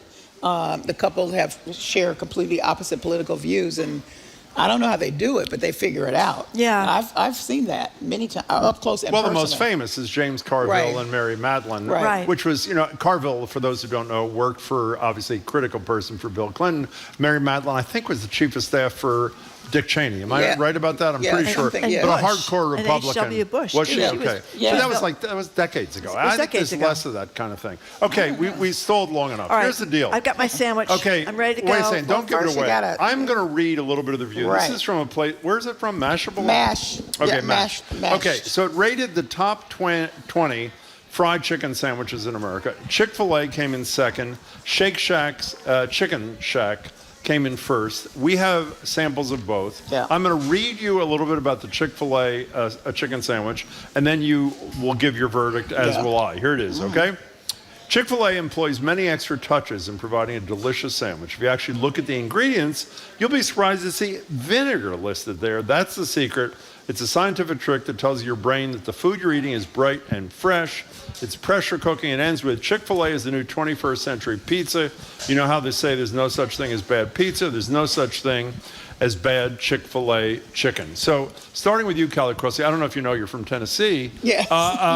What do you think of the Chick-fil-A chicken sandwich, please? I thought it was fine. I mean, I think the sauce is really delicious. I mean, it didn't blow me away. I'm actually surprised it's number 2. Number 3, just for people who might be curious. What is it? Is Popeyes. And Popeyes is supposed to be, The they best. started the whole chicken craze. Yeah. So that's You know what kind the of problem? You fascinating. touched on something. Yeah. I took a bite of it. Well, I'm not going to give you my review. Yeah, yeah. Marjorie, you go first. Second. Chick-fil-A. Well, you know what? Do you have any idea which is which, or you Yes, blew I it? do. Okay, Because fine. the one from Chick-fil-A is a sauce. Okay, yeah. And the one from whatever. Shake Shack is a different kind What of do sauce. you think of the Chick-fil-A? Well, I think they're both good. I can't really say. What, do you want which to hurt one their is- feelings? No, What you is this can't say about? which one is different. 'Cause I like the sauce. Yeah. But I think the one from Shake Shack is more We're substantial. not talking about Shake Shack yet. Chick-fil-A. not? We're No. starting with Chick-fil-A. Oh, Let me okay. say What do you this. think of Chick-fil-A? I think it's fine. Okay, I mean, I fine. think Yeah. it's That's fine. a hell of a I'm not. review. I'm not. I'm out of my element here. Yeah. I eat a You lot of are. peanut Now, let me butter. just say this. I can't really Okay, tell. here's my What's view your- on yeah. this. The fact that both of you felt the need to mention the sauce Yes. with the Chick-fil-A sandwich doesn't speak well for the chicken, Chick-fil-A yeah, sandwich. yeah. Now, I ate the Chick-fil-A sandwich without sauce. Oh, The first bite, okay. it was okay. All right. The second bite with sauce was scrumptious. Okay. You know why? Why? Because the sauce is really bad for you and delicious. I mean, isn't that what the the sauce bottom bad line for is? you? I don't know. Well, It's what do you pretty think damn it's good. made of? It's I don't obviously know. mayonnaise and some kind of thing. It doesn't say that. It says soybean oil, sugar, barbecue sauce, Oh, tomato boy. paste, corn syrup, Okay, corn vinegar. syrup. Okay, fine. Yeah, hickory okay. smoke. Yeah. Shake Shack is number 1. I'm going Right. to read this. Okay. Shake Shack is, and by the way, whose guilty pleasure is Shake Shack? Callie Crossley, I the should next know president this. of the United States.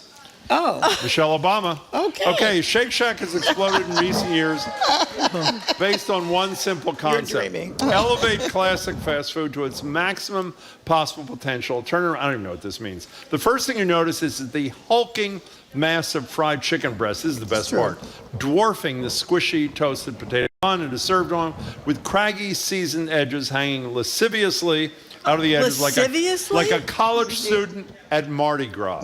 So let's Oh start my with you this God. time, Marjorie. Here's Marjorie's view. I don't know. It's okay. I like it. I don't like it. Okay, What do you well, think of the Chick-fil-A? What do you you think of weigh the in. Shake Shack? No, you go first. Me? Yeah. Well, I think it is very lascivious, this sandwich. No question about sticking that. out of the roll The way there? It hangs out Yes, the it side of the does, roll. actually. Okay. But they Yeah. get good sauce there. They've also Yeah. got lettuce, so it makes Okay. you feel like it's a little bit more healthy.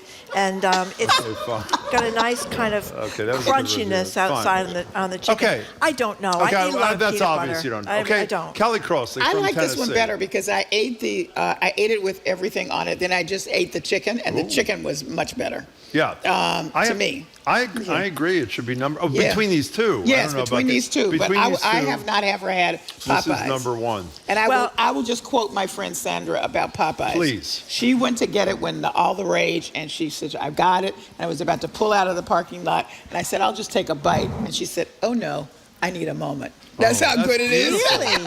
Oh, yes. That almost makes me weep. So That's I'd such like a to have the beautiful Popeyes story. one just for whatever. But this Thank you one's- very much. This Shake Shack one's pretty good, I have to say. glad you're happy. I like. Yeah. I've been there for cheeseburgers. Oh, and me too. And I they think are very they're good. I pretty mean, I good. think if you're going to get a fast food cheeseburger, the Shake Shack is really good. So I Of can course, see I why like Michelle- Tasty Burger better than You do? Shake Shack. I do. Huh? How about Five Guys? Five Guys is good. Okay, Yeah. fine. Now, as I was... Jim Oh, said my that the best God. cheeseburger, which is no longer available, was from Craigie on Maine. There's nothing... in Oh, I've Cambridge. never had it. Everybody Best talks ever. about it. Yeah. That's what Best everybody said. Ever. Best Everybody I've ever said had. that. There's Yeah. some good ones around. We'll do cheeseburgers maybe Yeah. next week. Yeah. Up for cheeseburgers Jared next week? has a favorite Sure. cheeseburger Yeah, place. Deluxe. That was the guy who called our show. Yeah. Jared heard it. He went to the Deluxe in the South End. I went. It's really good. Okay. It's really quite good. Okay, Callie, what are you doing this weekend? We're doing the full hour with the Mass Politics Profs who great, have a great. blog, and we're talking about all things political. A couple things that you have touched on, and people have heard about. You know, for example, Mitt Romney announcing his retirement has been focused on age, and I thought that's where the discussion would go. But all of my people said it's really not about the age. That's not why he left. Right. And so we had a really interesting and thoughtful discussion about why he felt he had to step down and what that means.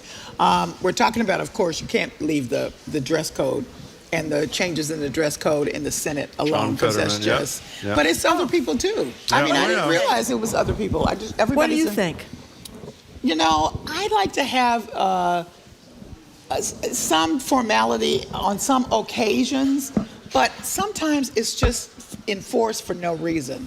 So you can argue that Fetterman's dress goes way over, but you know, I know dress codes have been used in the way that hairstyles have been used to discriminate against people. So you know, I'm kind of for the lessened code, but you know, I'm not with Mike Huckabee saying he looks like a junior gamer or whatever. Yeah.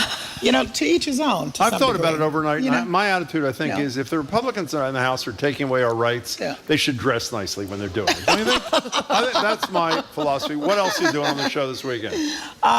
We're talking about New Hampshire. We're talking about the UAW strike and its impact politically and what that means. And with so much emphasis on age, not the least of which was stirred by Mitt Romney, it's interesting that both campaigns are focusing heavily, or well, the presumed nominees, being Biden and Trump, are focused heavily on trying to get the youth vote and what that means and whether that's even possible and all of that. So.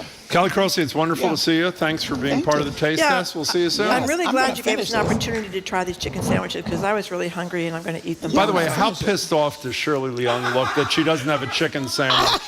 She is really, really Sorry. upset. Sorry. We got to take a break, Marjorie. We've been really speaking with good. Callie Crossley, the host of Under the Radar with Callie Crossley, which you can Thank catch you. Sunday nights right here at Shirley's trying to 89.7. take Callie's sandwich. It's really impolite. Callie's also the I'm gonna host of eat Basic it. Black, which airs Fridays at 7:30, What is and you can hear her chaos? Callie commentaries Out of on Mondays for control. GBH's Morning Edition. Okay. After a quick break, the Boston Globe, Shirley Young, upset about the sandwich. She's going to talk about Rupert Murdoch stepping down from his empire at Fox News.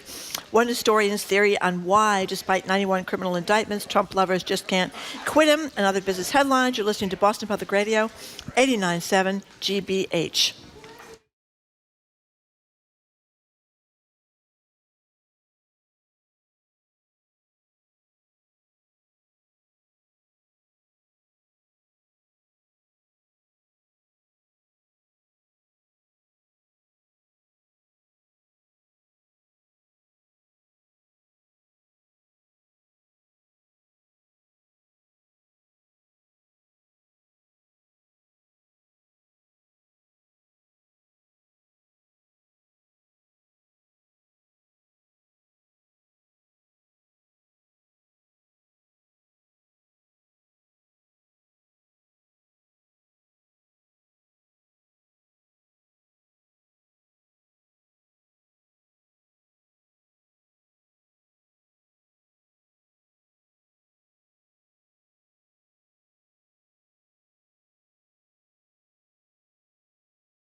Welcome back to Boston Public Radio, live from the Boston Public Library. Jim Browning, Marjorie Egan, streaming at youtube.com/GBH News, facebook.com/GBH News. Governor Healy here next Tuesday with us for an hour for Ask the Governor. By the way, she complained enough. She's going to get a Shake Shack fried chicken sandwich. She'll let us know what she thinks. And by the way, we're getting texts from people saying you shouldn't be eating Chick-fil-A because they're anti-LGBTQ stance. Our understanding, and feel free to correct us if we're wrong, is they atone for their sins. I think it was the Boston Globe. I read that, actually. And if we're wrong, I have to say we apologize. We're joined now by Boston Globe business columnist Shirley Young. She is also host of the wildly popular, relatively new weekly podcast, Say More with Shirley Young. New episodes every Wednesday. Hey, Shirley, nice to see you. Thursday, whatever. Wednesday, Thursday. Every Thursday. Nice to see you, Shirley. Good to see you. Okay. Where's her sandwich, by the way? Is she getting a sandwich? I am. I'm getting yours. You're not. That is not happening. I've already had Popeyes, Chick-fil-A. How's Popeyes? Oh, what do you think of Popeyes? I love the Popeye chicken sandwich. I think it is better than Chick-fil-A. I'll give you Shake Shack in a minute. But I've never tried the Shake Shack Okay, we'll take care of that. Go ahead. Okay, so Rupert Murdoch, who's run Fox News, the Wall Street Journal, a bunch of tabloids over in Great Britain, who ran the Boston Herald for a while as well. He is stepping aside. You are a longtime journalist. What's the impact? So, nationally, it's big. I mean, Murdoch built this incredibly conservative news empire. It was kind of really misinformation, disinformation on Fox News. Though I'm not totally convinced that he's going away. I mean, the guy is 92. He's leaving it to his son Lachlan to run it. So we'll see what happens. I do feel like there could be. The pundits say there could be a real life succession playing out, a fight among his kids. Oh, I didn't know that, really? Yeah, because, Lachlan, James, and I think Elizabeth. Yep. James and Elizabeth have different political views than Lachlan. And so much more liberal. Right, much more liberal. Or much less right wing. Are they really much more liberal? I think the brother is. Okay. Yeah, I think James is. Yeah, so I think there could be people are wondering if a lot of people are surprised that Rupert, because he famously has said, he's gonna, he's gonna leave feet first. So he bought locally. Marjorie's going to tell us some stories. He bought the Boston Herald, rescued it. Marjorie ended up being assigned to do the interview of Murdoch after he bought it. Really? And there's a great story in the Globe today about his impact from Larry, in Boston. from Larry Edelman, my colleague. Yeah, yeah. the highlight is former State House Bureau Chief Frank Phillips, who used to work for the Herald, switched to the Globe. He was asked about his time at the Herald, and he says he remembers telling one of his editors, this is in the Globe today, that he had a good scoop on a yet-to-be-released state budget from the Dukakis administration. Here's what his editor said to Frank Phillips. No one cares about the budget. Give me something to stir up the animals. That's a beautiful way to talk about your readers. Now, this was the Herald of the 80s and the 90s. That's right. And not of the Herald today. Correct. To finish that story, apparently what happened is Frank, after being rebuffed on the budget story, got wind of a bag of little kitties that may have been discarded beneath the, I think it was the Southeast Expressway, and he did an investigation of it, and the headline that his story produced was, Probe begins into savage kitty slaying, and they loved it. Bring us more of those, they said to Frank Phillips, who's not a savage kitty slaying kind of guy. So, I learned a lot from Larry Edelman's story because I didn't remember Rupert Murdoch owned the Herald, but basically the story said that he really saved it back then, right? And gave it this kind of British tabloid feel. And I remember when I first came to the Boston market in the late 1990s, the Herald was a force. It was feisty. It broke news. You woke up as a Globe reporter, you woke up every morning wondering, what will I get scooped this morning? And the Herald now has had multiple owners, and it's a shell of itself today. Well, here's the thing. It's actually a great story about the Herald getting saved. It used to be, when I first went to work for the Herald, it used to be a broadsheet called the Boston Herald American. And then this genius named Don Forst, who has passed away, changed it to a tabloid, hired a bunch of reporters. At that time, a lot of the reporters didn't write. They were just leg men. So they hired people. What is that? Leg men means they just go out and, get they quotes. stand at the fire and they tell get you quotes. what, they call you up from the phone booth because there were no cell phones you'd then. write the piece. And you would write the story. So he was a genius. He is the guy. But the Herald was losing $1 million a month at the time. So Don Forst goes out and courts. He was a Pulitzer Prize winner, by the way, Forst was. He goes out and courts Rupert Murdoch to come to buy the Herald and convinces him I didn't know to that. buy the Herald, and Murdoch does. But it was very dramatic because we all thought the paper was going to close. We're all writing obituaries for the paper.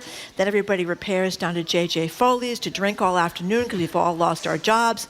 They came in right away and they locked up the vending machines so we wouldn't vandalize the vending machines on our anger, I guess. And then, last minute, it's the picture that was above one of the stories, Murdoch settles with the last of the unions at the Herald.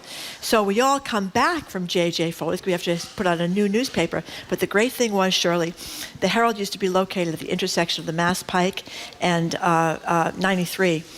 And when we're walking back up in rather a drunken state from J.J. Foley's, all these horns were tooting. People were yelling out their windows. That's great. Because the Herald outsold the Globe for a long time within the city. Yeah, it was that's the right. city, the city paper. So people, you go to court, you get in the bus, you get in the T, everybody's reading the Herald. So people were shouting and clamoring. And then the next day, from Genius Don Forst, the headline, huge on the tabloid, was "You Bet We're Alive." Oh, that's a great headline. Tell me a story about interviewing Murdoch. What was that like?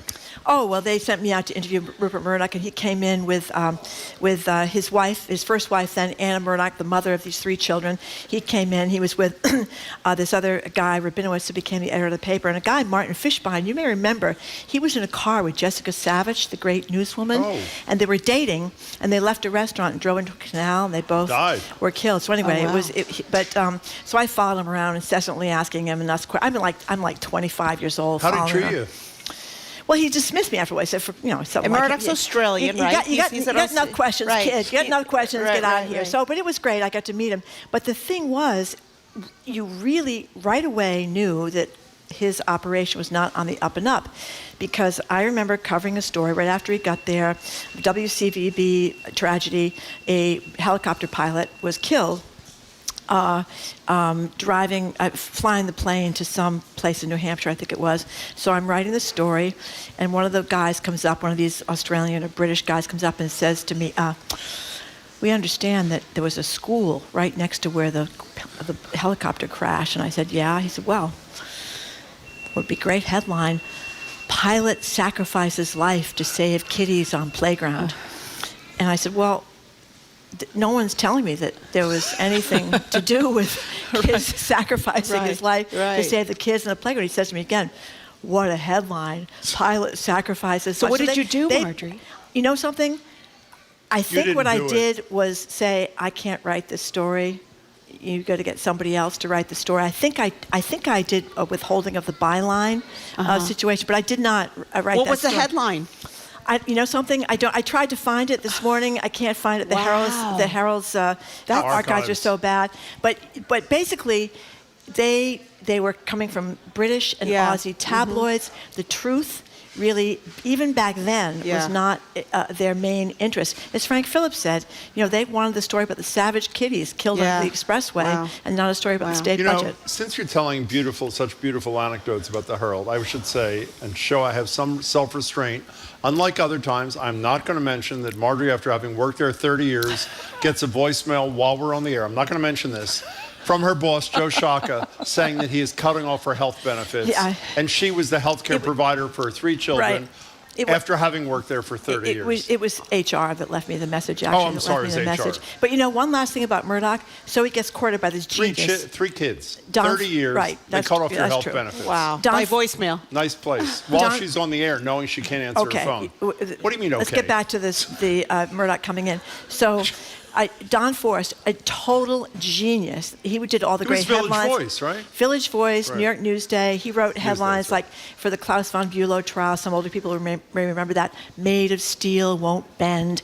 Klaus to Big House. The Pam Smart trial. All these brilliant headlines. Genius.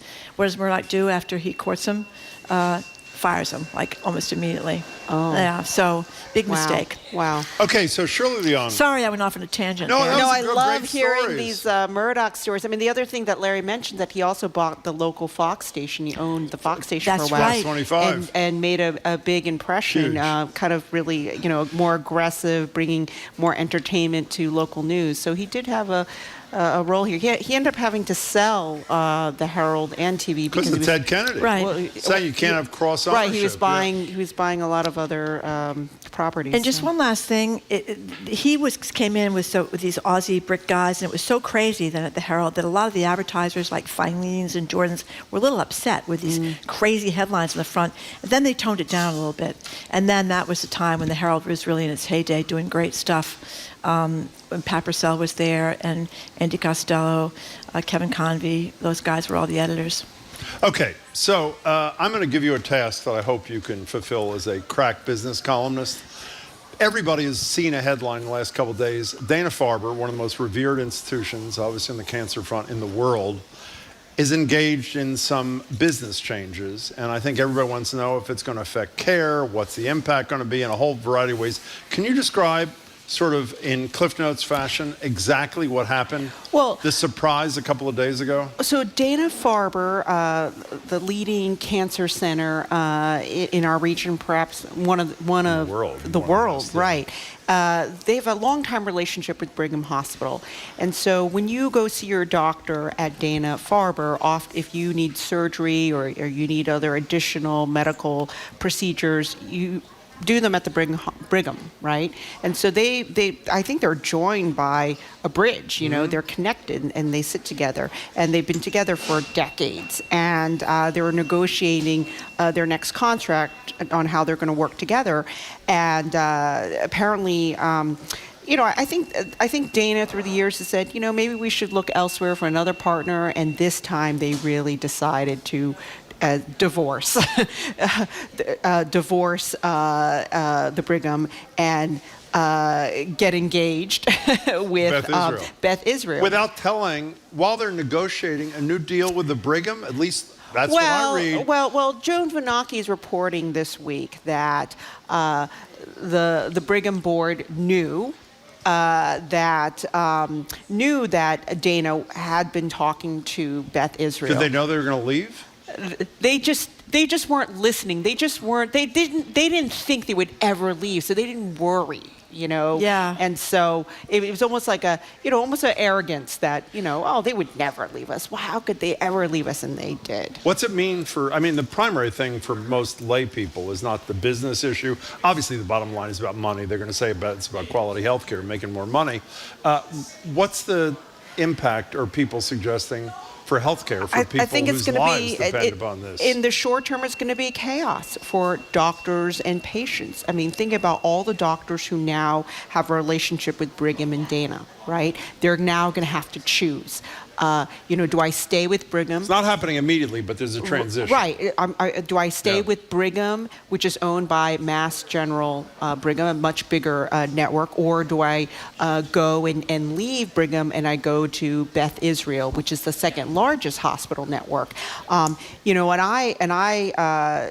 meanwhile, what's happening is that Beth Israel, it's building a new hospital for this new venture, and I think down there in Longwood, I think, Longwood, right? in the former where Joslin Diabetes Center is now, and so they're giving themselves 7 years. That's a long time, and so I think and I would think about if you're a doctor and you've worked for Dana and Brigham for a while. I mean, you have to decide which parent do I go? Yeah. Which parent has custody? And I'm thinking that, knowing that there'll be a lot of uncertainty, I might decide I'm just going to leave Massachusetts. I'm going to go somewhere else to work.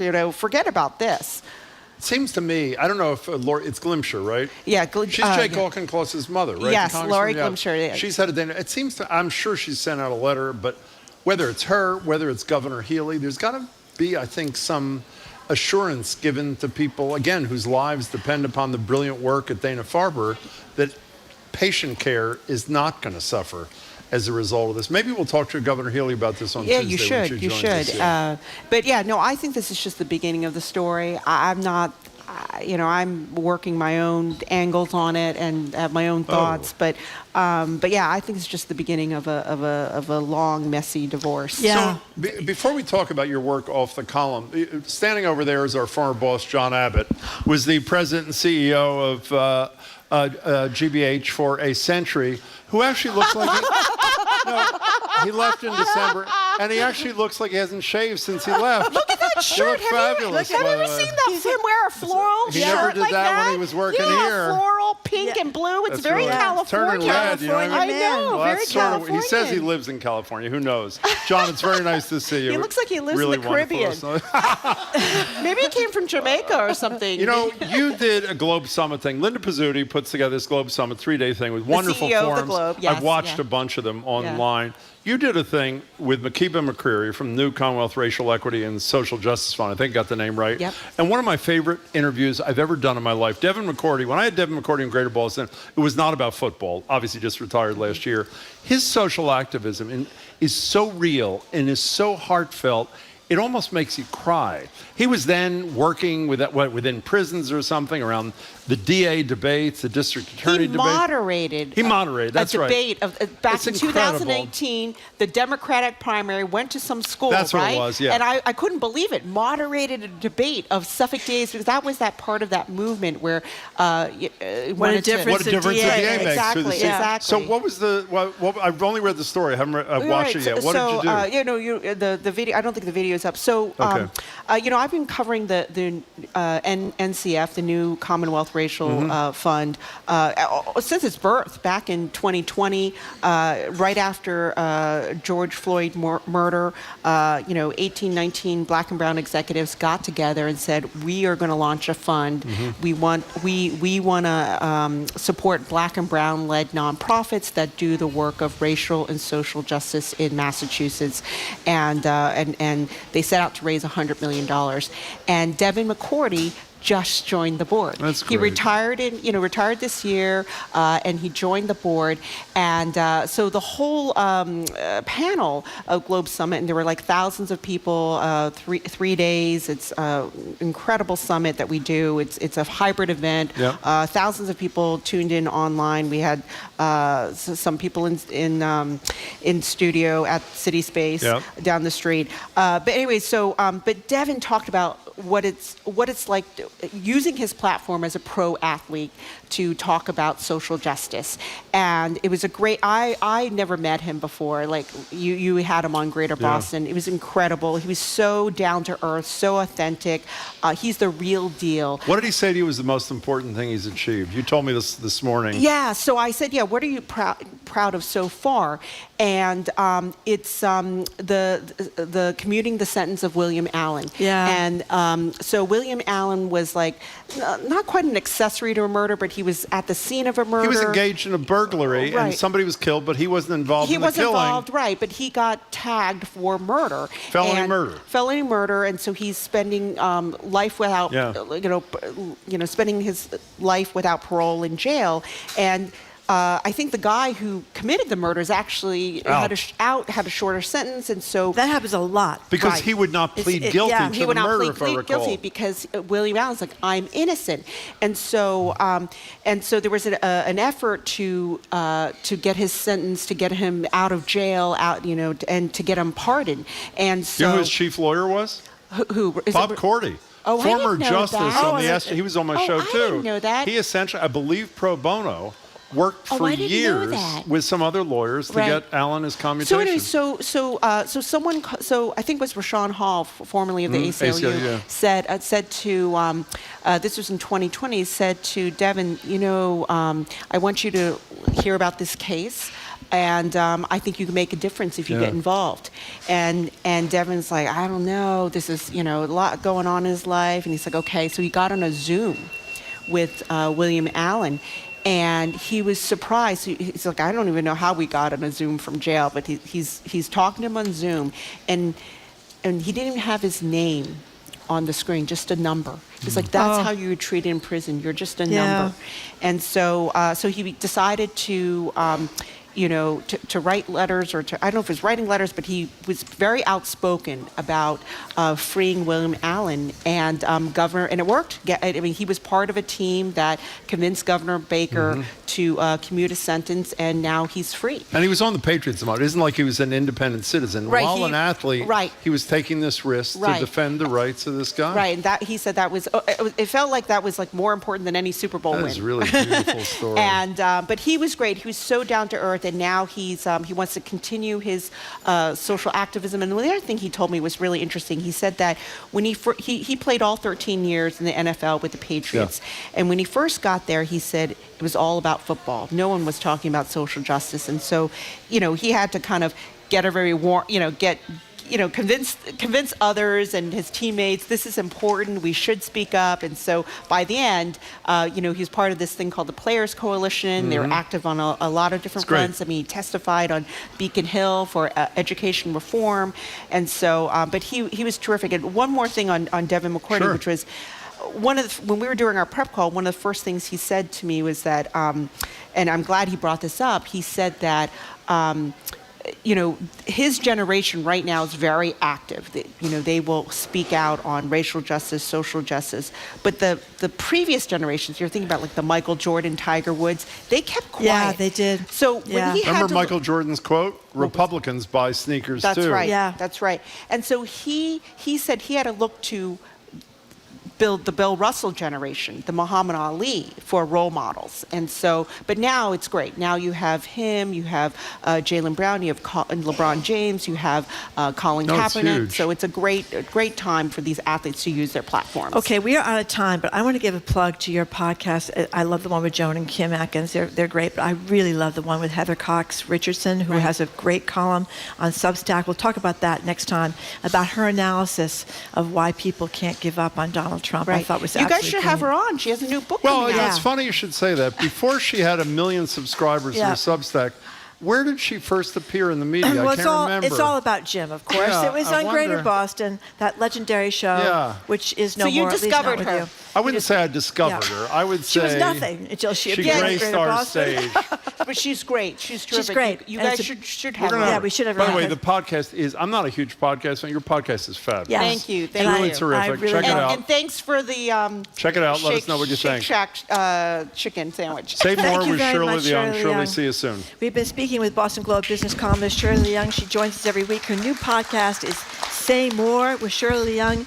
New episodes drop every Thursday, correct? And the one about with Heather Cox Richardson, which was the one right before the current one, is terrific. The current one is good too, but I really like the other one. Anyway, after a quick break, GBH Executive Arts Editor Jared Bowen will join us. He's going to tell us about a continuing debate about renaming Faneuil Hall and new arts, plays, etc. around town. You're listening to Boston Public Radio live from the Boston Public Library, streaming at youtube.com/GBH News and facebook.com/GBH News. We had him when he was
Welcome back to Boston Public Radio. Jim Browdy, Marge live at the library, streaming at youtube.com/GBH News, facebook.com/GBH News. Next Tuesday, when we're back, the governor joins us for an hour. What time's the governor? Do we know what time? We'll tell you in a second. We're joined now in person. By the way, we're eating fried chicken sandwiches. The best, allegedly, is from Shake Shack. I just realized the Spicy Jared. Isn't that a fried chicken sandwich at the Newsfeed Cafe? It is. What happened to it? Bread and fried. I don't know. They only have it when I'm here for one of you. Oh, wow. In any case, joining us is GBH's executive arts editor, is obviously upset because the sandwich is gone. Editor, whatever his name. I'm told my sandwich always sells out. Okay, fine. Okay, that's what they say. Jared Bowen, it's good to see you. Welcome, Jared. Good to see you. Okay, so Jared, let's start with a piece in the New York Times by one of my colleagues, former colleagues, Tom Mashberg and Graham Balley, talking about artwork that was returned, that was created by someone who was murdered by the Nazis. Yeah, so we've been talking about this on this show, and there's a lot coming out of the New York District Attorney's Office. Alvin Bragg has really focused on restituting art that has been looted by the Nazis or that has been ferried out of countries over the last number of decades and is landing in people's homes, is landing in museums. But they have just orchestrated the return of a number of works by Egon Schiele, who was labeled a degenerate artist, was widely collected by a cabaret artist named Fritz Grunbaum. And he had a number of these works. They have now landed in museums like the Museum of Modern Art, the Morgan Library, the Santa Barbara Museum of Art.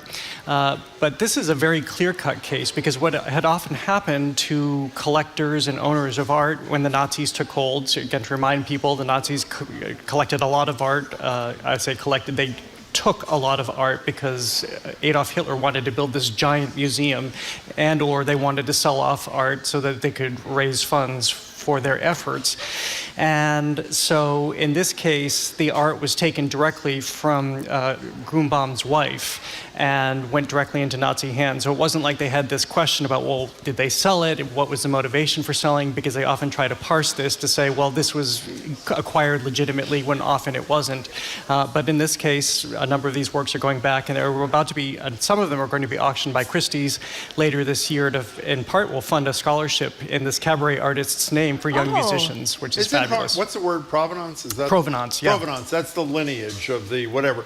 I don't understand why it takes so long. I mean, I'm sure we had that. What's the name of the woman we had on who you recommended? Victoria Reed. She was fabulous. Where's she from? The MFA? She's at the MFA. Yeah. So yeah, a lot of museums have hired staff members now whose sole job it is to look through records because we're in the United States. A lot of our museums are filled with antiquities and statues, and how did they get here? And they came here at a time where there was not major record keeping, so it takes a lot of time to go back through them. And by the way, we just had this happen in Worcester, where the same district attorney's office in New York went to Worcester.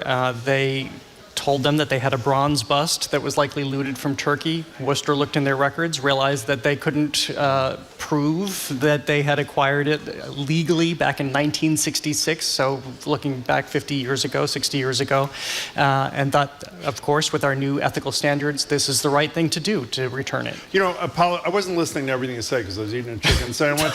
So if you said, I apologize. Okay. So you said this, apologies again. Jim can't chew and listen at the same time. Well, obviously I can. I admit it. I think that's the first step to the cure. Now, what's my point? Oh, not only do all these museums now have provenance people, as I said, but I think I read in the New York Times a month or two ago, last time we did this, that Bragg, the DA in Manhattan, has this whole staff, a division that does nothing except this provenance thing, restoration of artwork to its rightful. Man, it's incredible. It is incredible, and they have a great team. I think Matthew Bogdanos is his name. I might be pronouncing his last name incorrectly, but he wrote a great book a number of years ago about all of the art that was looted in Iraq once the war started. Because of course people look for this opportunity, and especially if museums aren't well guarded, and so much left that country during that war.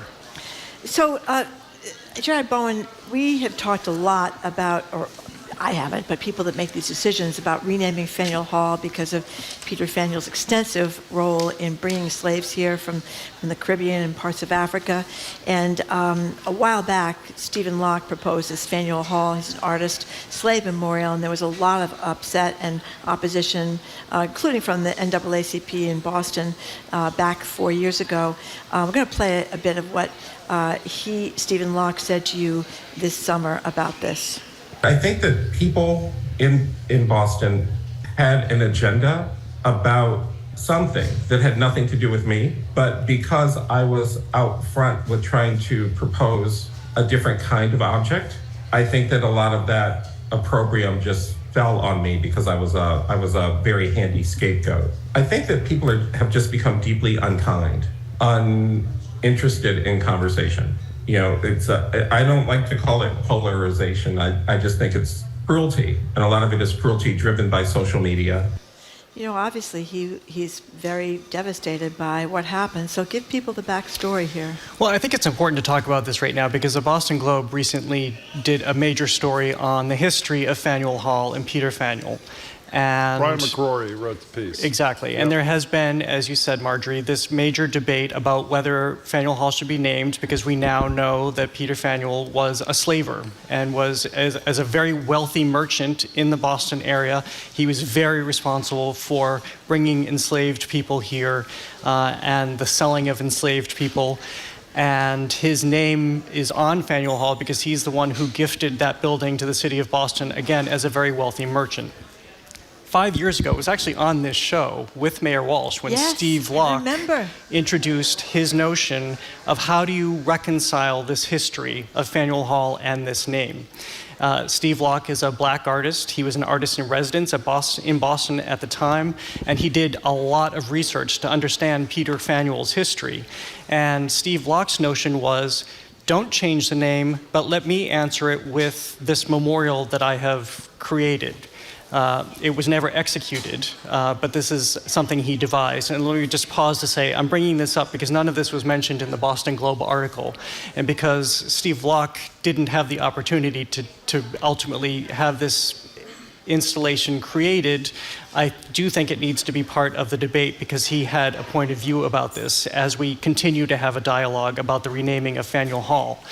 So Stephen Locke's proposal was to create what he called an auction block, memorial to slave auction block, in which you would have two squares, one representing enslaved people as chattel, basically, from slave ships, and he created these proportions of how much space they would have taken up on a slave ship, and a smaller block that would have represented the auctioneer. In this memorial that would be placed on the ground, you would also see the slave route traced. It would also be heated to 98.6 degrees, which is the temperature of the human body. Yeah. And his notion is you have to cross this to enter Faneuil Hall. So you have to accept what has happened in Boston and to some degree on this site, and the building in which you're entering, this is the man it's named for. He's answering that. But as I say, Steve Locke, there were a number of people who didn't believe this. They thought that the name of Faneuil Hall should be changed. They thought that there were many unkind things said about for whom he was working and why he wanted to do this. But again, this is pre-George Floyd. This is Steve Locke as an artist in residence looking at the city of Boston and trying to answer this history. So again, I'm mentioning this now because if this debate is going to continue, and there are people in the city who would like to see this monument move forward, people like Adrian Walker wrote about it at the time, Renee Graham wrote about it at the time, I think it's worth still considering what he wanted to do here. You know, by the way, people might think in terms of the name change thing where the demands have been going on for a year that it's a slam dunk in terms of activists who care about this. But when I was reading McCrory's piece, Byron Rushing, a former state rep for whom I have incredible respect, president of the Roxbury Historical Society, former state rep, as I said, African-American, struck a cautious note. I'm reading this from a cautious tone from McCrory's piece. When asked about whether the building should be renamed, changing the title, quote, doesn't mean that there weren't any more slave traders in Boston during Fannell's life. Rushing said, quote, the other complication is how the building is used in the 19th century. It becomes a major gathering place for progressives and abolitionists. So there's not unanimity in the community, so to speak, as to what should happen here. Yeah, this is terribly nuanced, and this is why I say this is part of the dialogue. I'm not here to say one thing or the other should happen, but there should continue to be a dialogue about this, because it's Steve Locke's contention that if you take the name away, then you, in some respect, you erase what happened there, and the history might be lost for future generations. I know when I looked at what was happening with the Robert E. Lee statues in the South, and do they get taken down, or do you answer them in some way? I remember having a moment where I thought they should be taken down, but then there was that one particular one where people started spray painting it and answering it with their own graffiti and their own language and their own sentiments about what Robert E. Lee represented, and suddenly that statue was transformed, and to me it became a piece of art, and you had a community answering it right there. I believe that one was ultimately removed, but as I say, this is all gray. This all needs to be, we as a society need to figure out how we're going to come to terms with our history and the myriad ways in which it can be answered.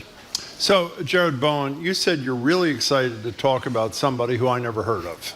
So, her name is it Maren Morris? Maren Morris. And apparently she's some huge country singer, is that right?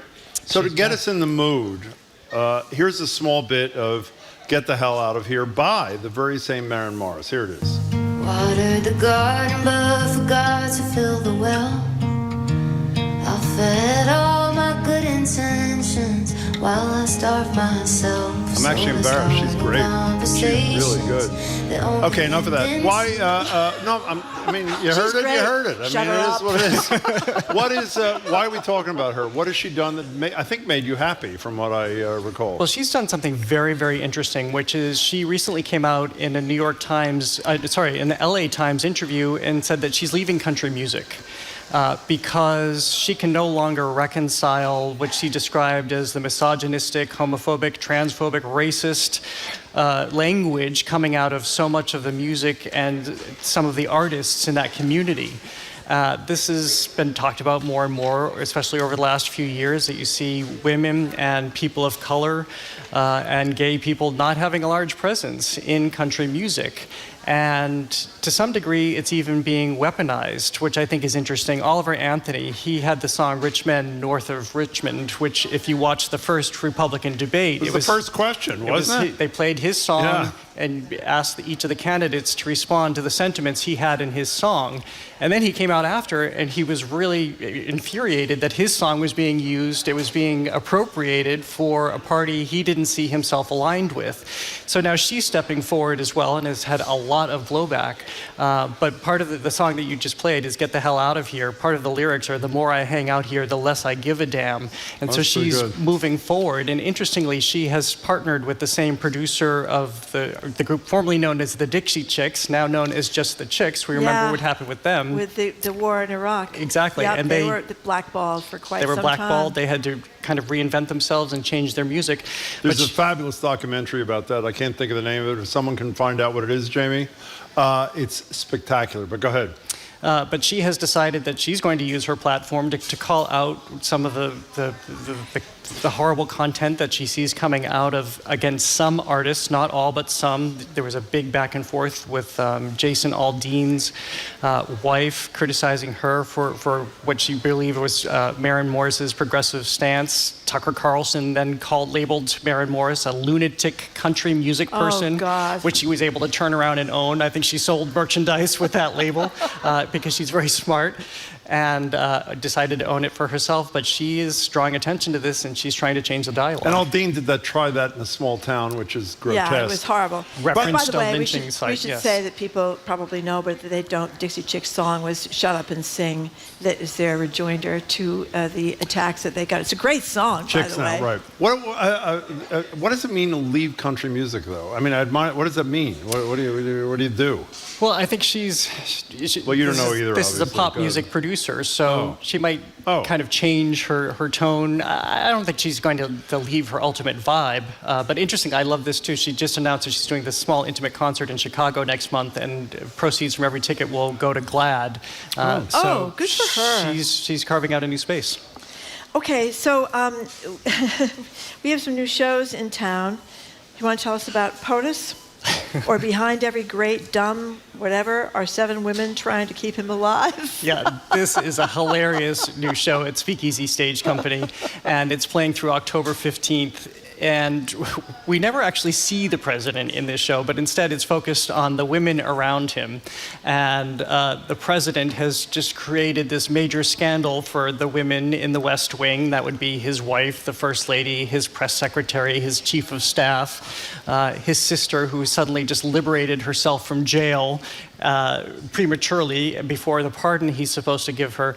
And we see how they're all trying to deal with his sexual shenanigans that are ultimately leading to a world collapse. So this is a satire, it's a farce, it's extremely hilarious in this staging at the Speakeasy Stage Company. It's directed by Paula Plum, who's a great local actor, very great comedic timing, which she now employs in her directing. I just found this hilarious. How big is that theater? It's small, it's intimate. That's what's great. I mean, these small venues, to me, it is so wildly enjoyable to be so close to the action with live players. It's great. Well, the other nice thing, so I saw this on Wednesday night, and when you have such uproarious laughter in a small space, it felt like a very soothing moment. It's very nice to be able to laugh right now, especially when we're looking at real stuff. You're looking at government and the White House, but turned upside down and kind of shaken out. It's very funny. How about Assassins at the Lyric Stage Company? Yeah, before you tell us about Assassins, how upset are you that the Spicy Jared is not sold by the Newsfeed Cafe when you're not hosting the show? On days that I'm just a beer guest. It's upsetting, right? Yeah, see, none of them are making eye contact No, with me now. I wouldn't either. They're looking away. That's right, they're looking away. It's amazing. It's very sad. Yeah, it is really sad. I'm pretty upset. Sorry I brought it up. Okay, go ahead, Marty. And it smells really good, Jared. Well, that is not a Spicy Jared, but that is a spicy something. Yeah. Okay, Assassins, I'm sorry. At the Lyric Stage. Is this Sondheim? This is Sondheim show. So I went back, he wrote 2 great books about where he, in 2 different volumes, he went through all of his music, all the shows he created, and he wrote about the creation, what he was thinking when he wrote them. He just opened up his brain and spelled out his creative process. And so I was going back and I was reading about Assassins. He considered this his favorite show. Really? I mean, you think about Sweeney Todd and A Little Night Music and all the famous Sondheim shows, West Side Story, but this was his favorite. He thought it was a perfect show. He said, immodestly, he called himself out for being immodest. But this is a show about 9 of the most notorious either presidential assassins or wannabe assassins, like Lynette Squeaky Fromme, President Ford, John Wilkes Booth, of course, John Hinckley.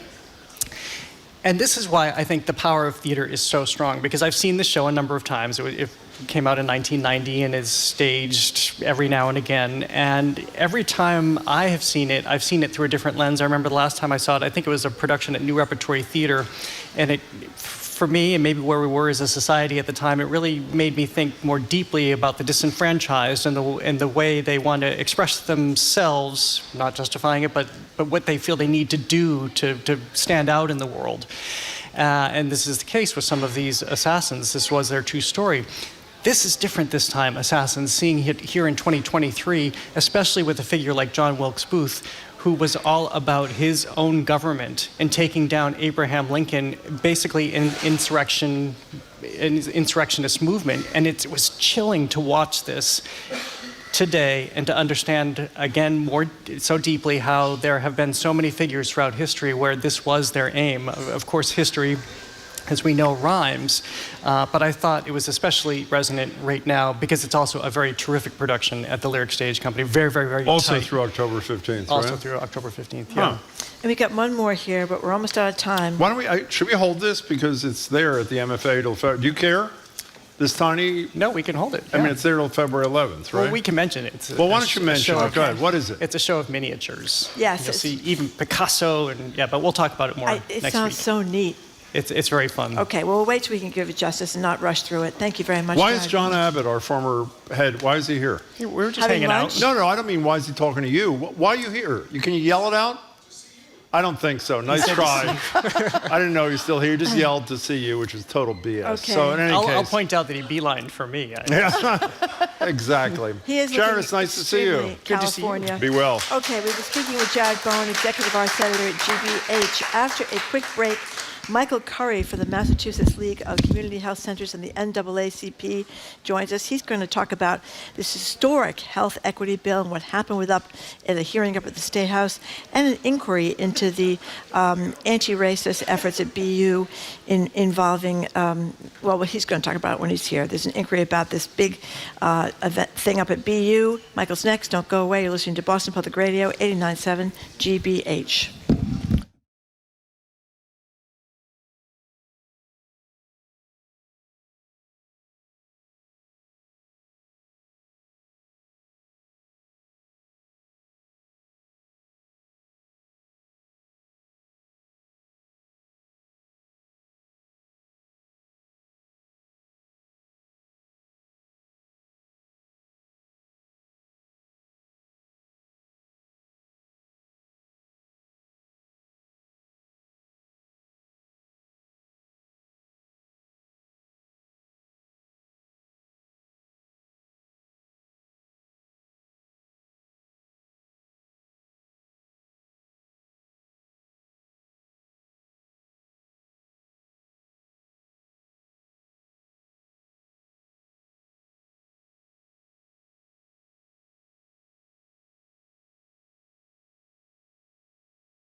Welcome back to Boston Public Radio. Jim Browdy and Marjorie Egan. We're live at the Boston Public Library, streaming youtube.com/GBH News and facebook.com/GBH News. Governor Healy joins us, just found out, from 1 to 2 next Tuesday for Ask the Governor. And I'm sure one of the things we're going to talk to her about is what our next guest is here to talk to us about. He is Michael Curry. He's president and CEO of the Massachusetts League of Community Health Centers, also a member of the National NAACP Board of Directors, where he chairs their Advocacy and Policy Committee. Michael Curry, good to see you. Glad to be back. Michael, thank you very much for being here. So you had this big hearing up on Beacon Hill about this historic health equity effort. And I was saying to Jim before, I'm not sure everybody understands what that means, health equity. So tell us how it turned out, if you've got a big crowd up there, and what it is you're trying to do with this bill. Yeah, so I could go down all the data, and I think sometimes we tune ourselves out from data. When black women have a 2 to 3 times more likely adverse outcome than white women, both here in Boston, in Massachusetts, and across the country. When we are disparately impacted by diabetes, heart disease, almost every form of cancer. When women generally are surviving breast cancer, but not black women. Yeah. When we are disparately poor, unemployed, unhoused, unbanked, in communities with community violence or police-involved violence. I can go down the list, like a wide range of statistics that say that we are not receiving the same services, and we're living in conditions that make us sicker and we die younger. And I said this in the testimony the other day. My cousin, the day before the hearing, died of cancer. I got there 20 minutes too late to the hospice site before she died. And I say that to say this. Rebecca Lee Crumpler, the first African-American physician in 1864, said, black woman, first female African-American physician, she said, they seem to forget there's a cause for every ailment and we can do something about it. So there's a reason why. It's not because we don't pull our pants up, some of the brothers. It's not because we eat too much pork or because all the ridiculous reasons. Those are contributing, small contributing factors. But the reality is, it's because of disparate treatment. Doctors don't treat us the same. It's because of environmental conditions. I lived in a house with roaches and rats and carpets and Lenox Tree housing projects. It's because society, racism, trauma, all those things, the allowance of drugs and all kind of stuff in our communities.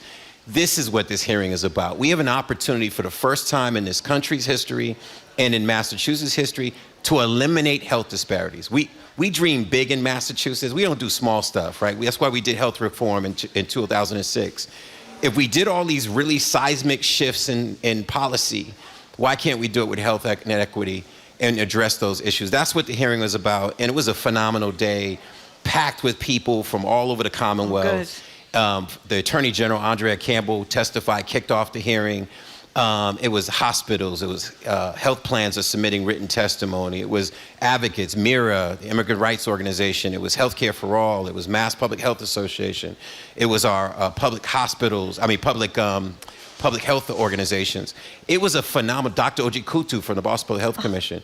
When I tell you I've never seen it, I've been doing policy work my entire adult life, never have seen what I saw that day, which is a chorus with conflicting and diverging interests often, all advocating that we make health equity a priority in Massachusetts. By the way, I don't know if you know that while you're up there doing what you and your colleagues are doing, on our show was Steve Abrams, who you know who I met at the NAACP convention from Brockton, who works with vets and the NAACP, and told exactly what you're telling, a story about bias against people of color, particularly black patients at the VA, and he told a really powerful story. You know, since you first introduced this to us, I've asked you the same question every time, so I'll ask again. People in positions of power who have the ability to make this go when pushed by people like you and other advocates, where are they on this thing? We will bring this up with Governor Healy next week. Everybody gives lip service to things like that. That's not my question. Not do they say the right thing?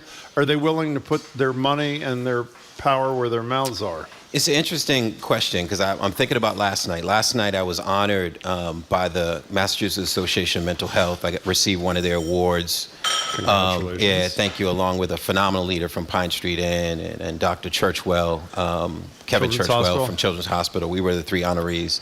And Peter Katusian was there, the Sheriff Katusian, former state rep. Yeah. And he and I have been good friends for a long time. And I remember fondly he working on health disparities and he and I having a conversation. I said, Peter, what made you, when a lot of your constituents weren't black or brown, what made you get involved and sort of contribute to this fight for health equity? He said, Michael, back then, he said, Michael, because Dan Delaney, my staffer's mother, black woman, was in the hospital and she received horrible treatment and she was ill.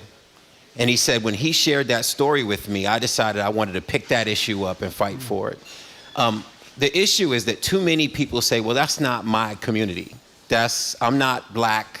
I don't have a disparity. Now, they may have cancer and diabetes in their home, but they're not as drawn to the issue that the zip code 3 blocks away lives, or a zip code away, or streets away. They live 10, 15, 20 years less. They live 5, 10, 15, 20 years sicker. They can't work, they're in pain, their medical costs are high. So until we can tug at the heartstrings of people like Peter Katusian, power, privilege, access, they're particularly white male in Massachusetts. You talk about 200 people in the legislature, most of them are white male, that may not have a lived experience, a connection to these issues.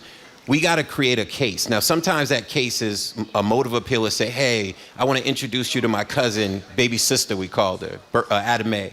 I want to tell you her story about cancer. And maybe that moves you, Marjorie, to do something.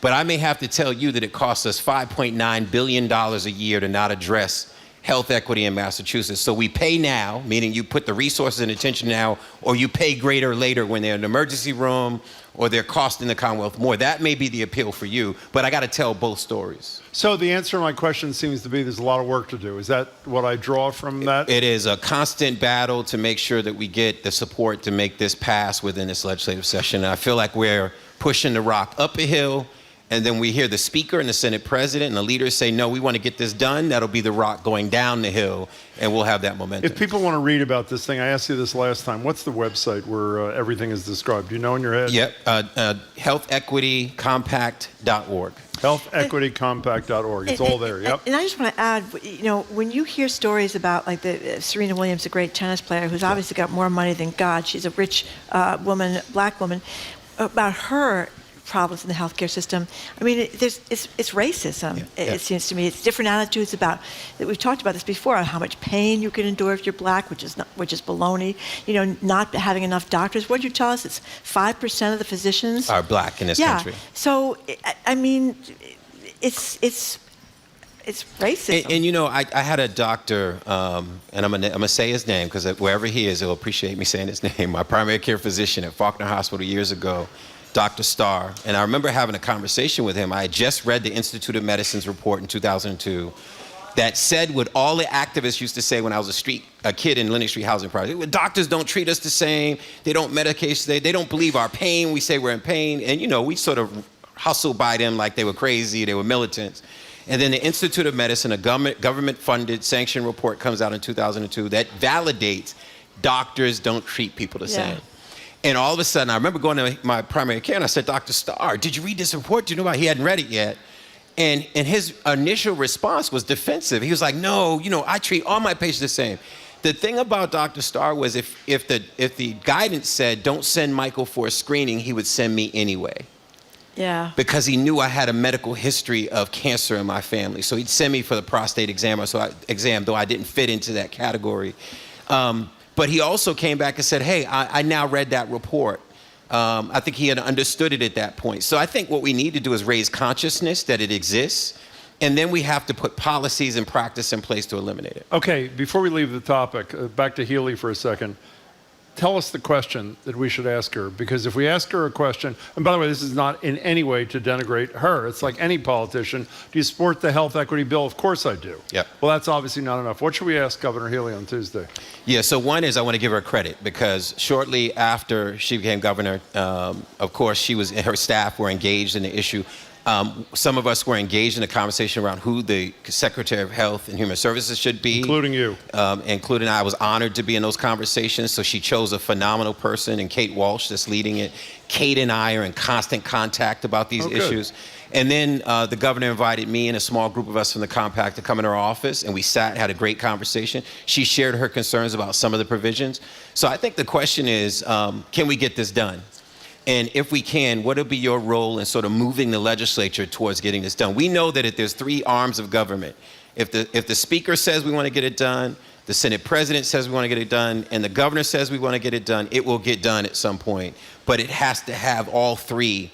I'll use that triangle of the three of them all committing to it. Well, and it obviously has to happen before they go on a 5-month vacation next year. Is that correct? It needs to happen before June of next year. Okay, fine. So we talked to you about this before, but I heard some reporting on our station, GBH, again this morning about this planned closing of the Leominster maternity unit up there. Their excuse up there is that there haven't been enough births and they can't hire enough people to work at this maternity unit. But they're going to be a long way, pregnant women, from a maternity hospital without this place. Well, you mentioned Serena Williams. So Yeah. if you look at any data, there's a report that came out of California earlier this year, and California is considered one of the better states with horrible maternal health data. If you look across the country, states are publishing data. Here in Massachusetts, Department of Public Health.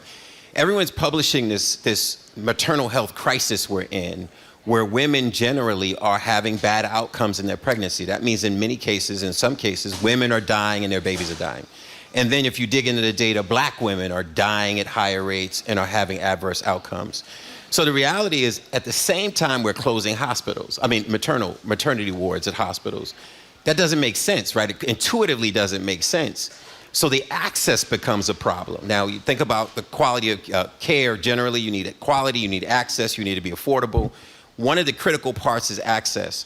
Leominster, if people have to drive long distances, that's going to jeopardize the quality of care, their access to care. That's a concern.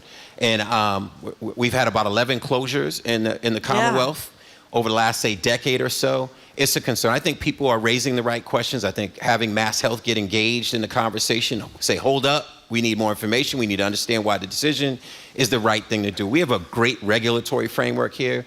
Hold people accountable, ask the right questions. But it is often a business decision that they're deciding that we're not making the money. That our overall finances are strained. Let's close that piece. We may need to solve for that as well. So, Mike, we're talking to Michael Curry from the League of Community Health Centers and the NAACP. Ibram X. Kendi was on our show a couple of months ago about a new book he put out, and I would say he's done probably as much to raise consciousness about racism and the importance of being anti-racist. Practically anybody in America. Formed the Center for Anti-Racist Research at BU several years ago. As you know, it's in the news the last couple of days saying they raised $43 million in 10 months, where did the money go? They've now laid off 19 out of 36 staff people. Kendi, for the first time, I think this morning, spoke to the Globe, saying it is not what many say it appears to be. What's your take based on what you know? And we surely do not have the whole picture yet. What's your take? Because it seems to me it's not just the center. He is such a major figure that a lot depends on what the outcome of this investigation is. So I have a lot of thoughts on this. So one is I just taught this morning from 9 to 12 a Suffolk course. I teach a health policy course with our students. This is the second class this Friday. And I was talking about leadership and being a CEO. So being a CEO is hard. No matter what job you've ever had, you've never understood what it means to be a CEO. A lot of jobs depend on you. Culture in the organization depends on you. Fundraising depends on you. There's a lot of complex parts. John Abbott was just here. I'm a huge John Abbott fan. Next to the two of you, he's probably my third favorite at the station. Thank you. Because I've hung out with him and had great conversations. And I say that to say By this. the way, when he's alone with him, he says he's his favorite. So don't get too excited, Marjorie. Go ahead. Is that I think what's critical here is that we don't know enough about what happened here. Yep. The reality is some of the criticisms of him not spending enough money, I don't know if I've ever heard of that, right? Usually the criticism is you're spending too much, you don't know where it is. But if you're calculating and slow in how you put out tens of millions of dollars, because it's an institution in development. Now, I run an organization that had been around almost 50 years before I took over, so I'm just sort of stepping on the bike that's already been built. Mm-hmm. He's creating an institution. Sometimes layoffs are necessary, right? So as you reconfigure, you think about the organization. I think this is a rush to judgment. I think sometimes there's an axe to grind. But I think what's happening at BU is the right approach. There's an investigation, you ask critical questions, you have the conversation with the lead of the institute, and then the findings come out. But the reality is, I think I've talked to Amari. Amari texts me from whatever country he's in right now. The King Center. He's on his honeymoon, right? Yep, he's on his honeymoon. He seems to always be on his honeymoon. Am I right about that? I don't mean that as a criticism, but honeymoons are fun, generally. He does, whatever. Good, Amari, enjoy yourself. I don't mean you shouldn't. I say that to say I'm getting calls from African-American CEOs, not only here, but across the country. Honestly, and I can tell the story myself, we've all experienced some degree of what Ibram Kendi's going through right now.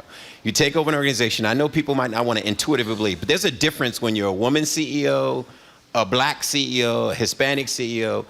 There's microaggressions, there's distrust, you don't get the runway that white men get to mess up. Now, I know we can look at CEOs in Massachusetts. I know some companies I can name. I won't name them because some of them I worked for. The reality is they get decades to mess up. Yeah. Right? The finances go into twos. They have to lay people off. They don't get fired. They get to stick around long enough to turn it around. Then they become the hero and everybody forgets the past. The reality is we want to make sure he gets that same latitude, that same deference, that same support, that the infrastructure of BU is there to say, hey, we know this is a startup. We want you to succeed. We want to invest in you being successful. Let's figure it out together, whatever that is. And then he has to take his own internal audit like I do all the time. Am I spending enough time in the office? Am I asking the right finance questions? Am I engaging staff one-on-one? He has to do that stuff too. Do you know more than you're telling us? Honestly, no. I think it's more just I talk to enough CEOs, and particularly enough black and brown CEOs, to know that what I read in these articles and I'm hearing is not unheard of. And Makiba, who's a good friend of mine from New Commonwealth Fund, made the point herself, give him more time. Let him figure it out. Yeah. It's only been, has it been 10 months? No. First 10 months, he raised $43 million. It's been several years, actually. It's been several years. Yeah, but it's still only several years. It's a startup. It's a relatively new organization. Yeah, I didn't think it was that old. Yeah. Okay, well, I guess this is very good news. CDC investing $262.5 million on the spread of infectious diseases forecasting. So part of that course I teach, and we didn't get to that part of the curriculum, part of the course yet. I think we get to it in about 2 or 3 weeks, is public health, the role of public health. We talked about diseases, the top 10 public health challenges in the globe, right? So which is a fascinating thing to look through. Surveillance matters. John Snow, the founder of epidemiology, if you want to call it that, if you don't know where it is and who it's impacting, you already are losing. So the reality is we learn with wastewater, because that was really explored through COVID-19. Yeah. We learned that if you don't have, like the World Health Organization has, I think, 100 plus institutions across the globe that are tracking diseases that they can then get that data and then communicate to the entire world what a disease looks like. And COVID-19 was an example of that. We need to have the infrastructure in this country. I think CDC is doing the right thing, 262 million, some 13 sites, Northeastern being one. We need to invest in these infrastructures so that they can detect, respond to disease when it happens. I know this is terrifying to say it. It's not a matter of if there will be another pandemic. It's a matter of when. I doubt it'll be another 100 years. We'll start to see these more frequently, and we don't have to be as caught as flat-footed as we were with this pandemic. I sat in a hearing, I'll say this really quickly. It's okay. About 10 years ago, I had been at the league, the Mass League, about 6 years. One of the worst hearings I ever attended in my life was a state legislative hearing in Gardner Auditorium. And it was all about emergency preparedness and pandemics. And people weren't really talking about pandemics at the time. And the whole question was, do we have enough PPE?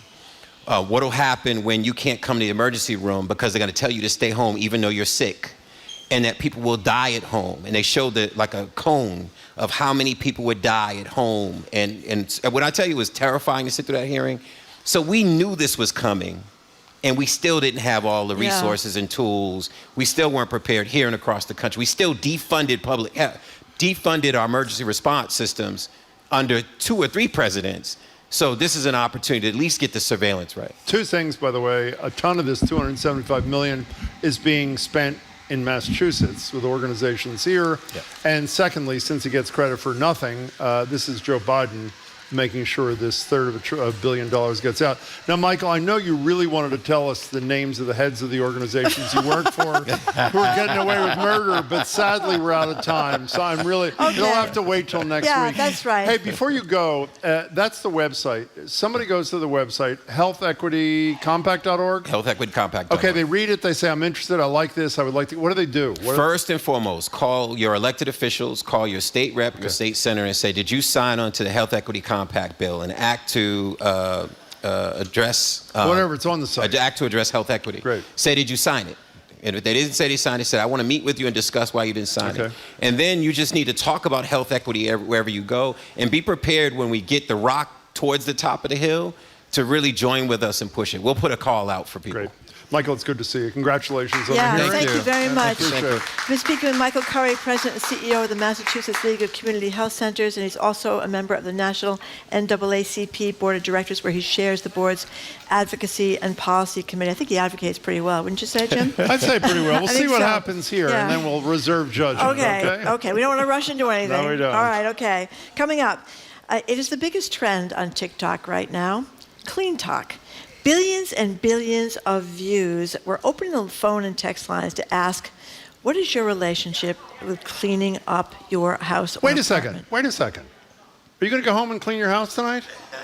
Can we turn this mic back on? Excuse me. There is somebody sitting out here right now thinking he needs to go home and clean it up. Julie Cabral is sitting out here thinking. Where's Julie Cabral? She says I give her anxiety Julie Cabral. with how messy are you? my house is. Look at her shaking her head. Shaking her head. Oh, I guess Michael will not be going home cleaning his house tonight then or anytime soon. Julie, thank you. Report in next week, please. Thank you. But this is a phenomenon. I mean, billions and billions of people are following these clean TikTok things. And we're asking, are you one of them? Are you like Jim, who never throws anything away, or like me? Maybe, I'm not going to read this. This makes me look terrible. Okay, we'll be right back. Okay. 877-301-8970. Call or text us. You can tell us about your cleaning obsessions or not. You're listening to Boston Public Radio, 89.7 GBH. We are broadcasting live from the Boston Public Library, streaming at youtube.com/GBH News and facebook.com/GBH News. Don't worry, Marjorie.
Welcome back to Boston Public Radio. Jim Browdy, Marge Regan. We're live at the library, streaming at youtube.com/GBH News and facebook.com/GBH News. Governor Healy joins us Tuesday from 1 to 2 for Ask the Governor. On a Friday afternoon, after you've finished a long week at the office or a long week at the desk in your living room, how do you like to unwind? Go out for drinks with friends, go to the movies, or maybe you'd rather stay home and watch TikToks about cleaning your house. A new piece out in the Wall Street Journal this week posits that cleaning the house might be a more popular choice than you'd expect, particularly with TikTok-friendly people, the Gen Z crowd. Listen to this. More than 80 billion views on hashtag CleanTalk. Ann Russell's the name of one of the most popular content creators. She's a 50-something-year-old British woman who's uploaded hundreds of videos with tips and tricks for tidying the house, cleaning clothes. Here she is explaining how to fluff up your fleece coats. Apparently a dog brush will do the trick. This is one of those cases where you have to think about what you're doing. The reason those fleeces are so fluffy and warm is because they're really fine synthetic fibres, so they trap air really well. But the downside of that is because they're really fine fibres, they tangle, and they do that. Now, when they do that, they do lose some of their thermal property. And if you brush them with a dog brush from new, you will keep them better, but not perfect. Better, but not perfect. How's her voice? I love her voice. We want to know if you can relate to the joys of cleaning your house, or if you're more of a stew in your own mess kind of person. The number's 877. I don't mean that critically. It's two different extremes. 877-301-8970 to text or to call. So you described me when you were teasing this segment to come up. Yep. What'd you say about me again? I said Somebody who doesn't throw away anything. I think you're a hoarder. That's what I think. Okay. And you had mushrooms growing in the back of your car. No, that was my old car. You have a Tesla. That was my old car. No, it's already filthy. No, it's not. There's nothing like that. Are you kidding? It's no By mushrooms. the way, can I tell you something? It's a mess, Jim. Let's face it. I have never seen, by the way, Ann Russell is a 50-something person. Mm-hmm. One of our producers who shall remain unnamed, Aiden is his name. Yes. While we're preparing for the segment tomorrow, says there's this content creator on TikTok who is really, really old, that's who right. has these videos. Yep. And she is really, really old. It so happens I'm 15 years older than she is. But other than that, it didn't bother me in the slightest. Yeah, I'm a big chunk older, too. I am a huge cleaning kind of person. What are you talking about? No, first of all, excuse me. May I speak for myself Okay. here? Thank you. I didn't say I threw anything away. I don't. What I do is I make the neatest piles of anybody you have ever seen. What are you laughing about? I like things clean. I fold them neatly, and I pile them up kind of thing. That's right. I just don't throw them out. For as long as I've known you, Jim, you've been moving boxes around. I have. I assume that's around the garage, around your living room. I don't know where you're moving the boxes. It's not really important where I'm moving. And your cars, it's okay. which is what I've seen, is really something. But you know something? This story, it really resonates with me because I'm not Miss Neatnik. I'm better than I was. But it does make you feel really organized and like you have your life figured out when your house is really neat, makes you feel kind of secure, and that's I think why these things appeal. That's why Marie Kondo was so huge for a long time. I mean, she decided she couldn't be so neat and clean after she had a couple of kids She and make a mess. totally did a 180. Well, she had kids, and kids make a mess of everything. So you have to kind of wait till your kids leave the house. That's where you have all the problems with the kids, with the potato chips in their bedroom, and then you have the mice in there, and you can't eat peanut butter sandwiches in your bedroom, and they make a mess. But it's really nice to be sparse and clean. You're not sparse. I'm not, but I'm aspiring to be sparse. I have some good and news clean. for you. I read a story this morning before we decided upon the subject that said, do you know what it is that makes you clean like crazy? Marijuana. Weed, exactly. Weed. Yeah, that's right. Well, maybe an edible or two may help you along. If you really want. There's a debate about whether, I don't think marijuana helps you with your thinking very much, but if you're doing something mindless. You don't do that much thinking to clean up your house. Exactly. If you're doing something mindless like gardening or cleaning the house, it's a perfect thing. The up marijuana, you have to get the up marijuana. You don't want to get the down marijuana. By the way, I just want to clarify the pot store. This dirty car with the mushrooms thing. Yeah, it's really disgusting. Excuse me, can I talk about myself smelled so badly of spoiled milk. That was when my kids were that little. You had to, Wait a second, you didn't have spoiled milk in your car when your kids were little? You clean the rugs. Oh, no one told me that.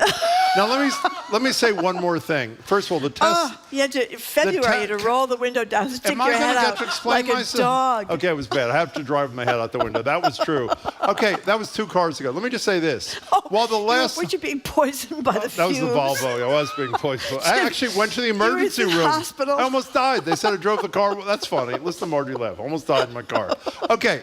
So my car before this did have mushrooms growing in it, and it was relatively dirty. And I did what any normal person would do. I sold it. So That's right. I got rid of it. I have a brand new car. Of course, it's been in the shop for a week, the Tesla. The Tesla alarm. And it's really doing great in the shop, and it is totally clean. 877-301. It's not totally clean. It is totally clean. I've seen it in the parking lot. Jim. 877-301. It's a sad state of affairs. 8970. You want to hear this last thing before we get to the calls? In the story in the Wall Street Journal, which really does have great features, they describe those who were really into cleaning videos. I just thought 80 billion views, 80 billion views. 80 billion Many views. of them suffer from something called autonomous sensory meridian response. It causes a tingling sensation in your scalp and your spine. Have you ever heard of this? No. Fine. Okay, let's go to Katie. It does that when you're clean or if you're not dirty? everybody. No, if you are obsessed with cleaning videos, which obviously a lot of people are, you may contract autonomous sensory meridian response. Listen to this. What's that? Did you know this? I didn't know this. They give you all these tips.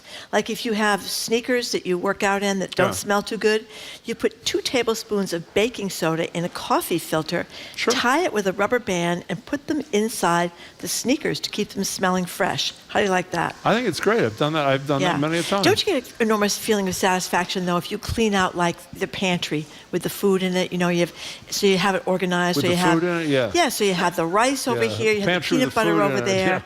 Yeah, well, exactly. Yeah, that's why it's a pantry, Margie, I know, but sometimes you have garbage bags in there. Sure You clean them out. Or if you have all white sheets in your house. Yeah, what about them? Which you can't remember you don't know which ones go to the full bed, the queen size bed, or the king size bed, and you spend hours having to open really the good sheets to story figure that you're out. telling, yeah. Well, some people have those problems, Jim, and I'm one of them. Wow, you really advanced Anyway, the discussion here. Let me tell you. 877-301-8970 is the number. Let's start with Katie in Rhode Island. Hi, Hey, Katie. what's your deal? Oh, my goodness. I just love you guys. I think you're hysterical. I listen to you every day. Oh, thank you. Thank you. I will not be cleaning on a Friday night. I will be pouring a glass of Cabernet. But, good for you. These silly kids watching videos on cleaning, I just like to still aggressively clean my house when my kids aren't home. And my new thing is blaring the Alanis Morissette Broadway musical soundtrack. Oh. It's quite fun. That was the ART not too long ago. Hey, Katie, what does aggressively clean mean? What does that mean? Well, you know, my roommate and I, long before we got married, we used to love to, rock out on a Saturday morning, go to Seven Stars Bakery in Providence, and then, blare Tina Turner or Whitney Houston and, I don't know, aggressively clean. I'm one of those weirdos. I like to clean my house. I think it's great. You do need I music. love that. That's a very good point. Yeah. The music really helps. Hey, Katie, congratulations. I'm sorry, and thank you. Do you want to say something else or no? Thank you for introducing me to Bitch, because I was cleaning my house to her this morning. She is fabulous. Bitch was with us last week. Her latest CD is called Bitchcraft. I was listening. I listen to you guys every day. You're hysterical. Well, Katie, you're thank you fabulous, very Katie. much. Thank That you. makes me feel good. I appreciate it very much. Not only are you complaining about me, you know who else is complaining about me? Who? Zoe's mother. Zoe just sends a note. My mother just texted me, quote, Jim talks a lot about his Tesla, doesn't he? With a face palm emoji. He does. I mean, what? Really? Remember we had the time that we had the writer Ann Patchett? Yes. Yeah. What about She her? came into our studio. Oh, yes. She started neating up our She started studio. cleaning up. I mean, our studio is kind of gross, let's face it. It's Isn't pretty she like a gross. Pulitzer Prize winner? I don't think she's a Pulitzer Prize winner, but she's a great writer. I'm a big fan of hers. Anyway, By the way, if any established writer would like to come on our studio and clean up, I have to say, this, by the way, this reflects on both of us. I'm not going to tell anybody what you did yesterday because it was so disgusting. No, I won't tell. I was pouring out my coffee, and I missed the garbage can. That's right.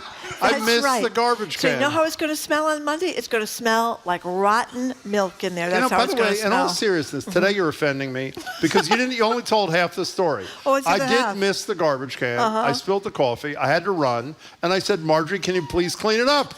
Yeah. And you refused to. I refused to. That was That is insane. correct. Renee from Templeton. What do you think, Renee? By the way, I didn't say that, so don't get angry and call the boss or HR or something. I was joking. Okay, that's his story. He's sticking to it. Renee from Renee Templeton. in Templeton, What do you what's think? up? Hi, guys. Can you hear me? We can, yes.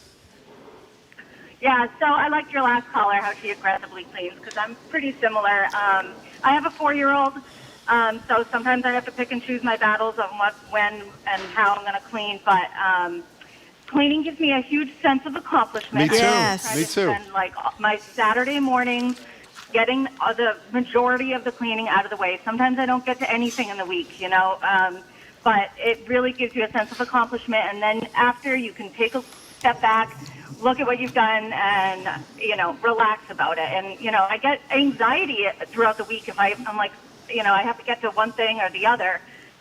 So yeah, cleaning is necessary. It's an anxiety relief. But Renee, can I tell you, I get anxiety at the other end of the thing, not when things are getting dirty and I haven't done it, but don't you feel when you've accomplished your aggressive cleaning or whatever adjective you want to use, and then it starts coming apart? Isn't that upsetting after you've done all that work? Yeah, I mean, I have to take it in cycles, though. Okay, well, you sound like a grown-up. I mean, Renee, thank you very much for the call. A I appreciate texter it. says we can get rid of horrible milk smells with activated charcoal. Do you know about that, Jim? Yeah, I've used activated charcoal. You have not. I've not. Yeah, By the way, that's- what happened, just again, because you're disparaging me for 3 hours here, what happened when my kids were little, like every little kid, Yep. they had milk bottles, and occasionally the milk bottles would spill, and milk went on the floor under the seats, and it's hard to clean milk under the seats. Okay. That was the Volvo, by the way, where I Yeah. had to drive with my head out the window because there was poisonous gas coming out of the exhaust. Poisonous gas. There was. There was. Okay. It does, as the callers are saying, all the texters are saying, it makes you feel a real sense of accomplishment. It's totally It's true. really kind of nice. And, this is another thing. This is so true. People that straighten their house up before the housekeepers come, this is... I am so with you. Yeah, I people. cannot. You're a house cleaner once every other week. The other day, one of my kids was home for part of the summer, and the room was a mess. And I just put a big sign on the door: "Please don't clean." And 'Cause why? Because I was so embarrassed by what it looked like in there, and I didn't have time to straighten it out. So she is. I love my daughter. She's moved out now, and we've lost like 5,000 different hair products are now out of my house, and it's very Sad nice. story. John from Framingham. Framingham. Hey, Thank you John. for calling. Hi, how you doing? I became a great cleaner just by cleaning the mess after 30 years as a custodian. And Yeah. product that I've used was my friend Nancy, because she hates when I clean her house. Jerry Baker says King of Vinegar, and vinegar with baking soda. I use small bottles, and I make my own little formula. I don't have to spend thousands of Mr. Clean or this and that, and it works fabulous. Okay, so And it John, smells good. You're obviously an expert. Baking soda and vinegar, what proportion to make the perfect cleansing You agent? could probably do it about 3 parts of vinegar to 1 part of baking soda. Now, if you did this for a living as a custodian, so that's what you did for work, I didn't did you a want number of other things. Well, I know, but I mean, that was part of your livelihood. Didn't you want to run away from doing that when you came to your own house? It's like... Yeah, well, no, not really. It just gave me more incentive to even do more. I've always been a go-getter, and I've always worked hard, and they appreciated the hard work that I did. But the first day when I worked, when they threw me down to the A-wing, I went into one of the girls' bathroom, and there was paper all over the towels. To get me out of here. Oh.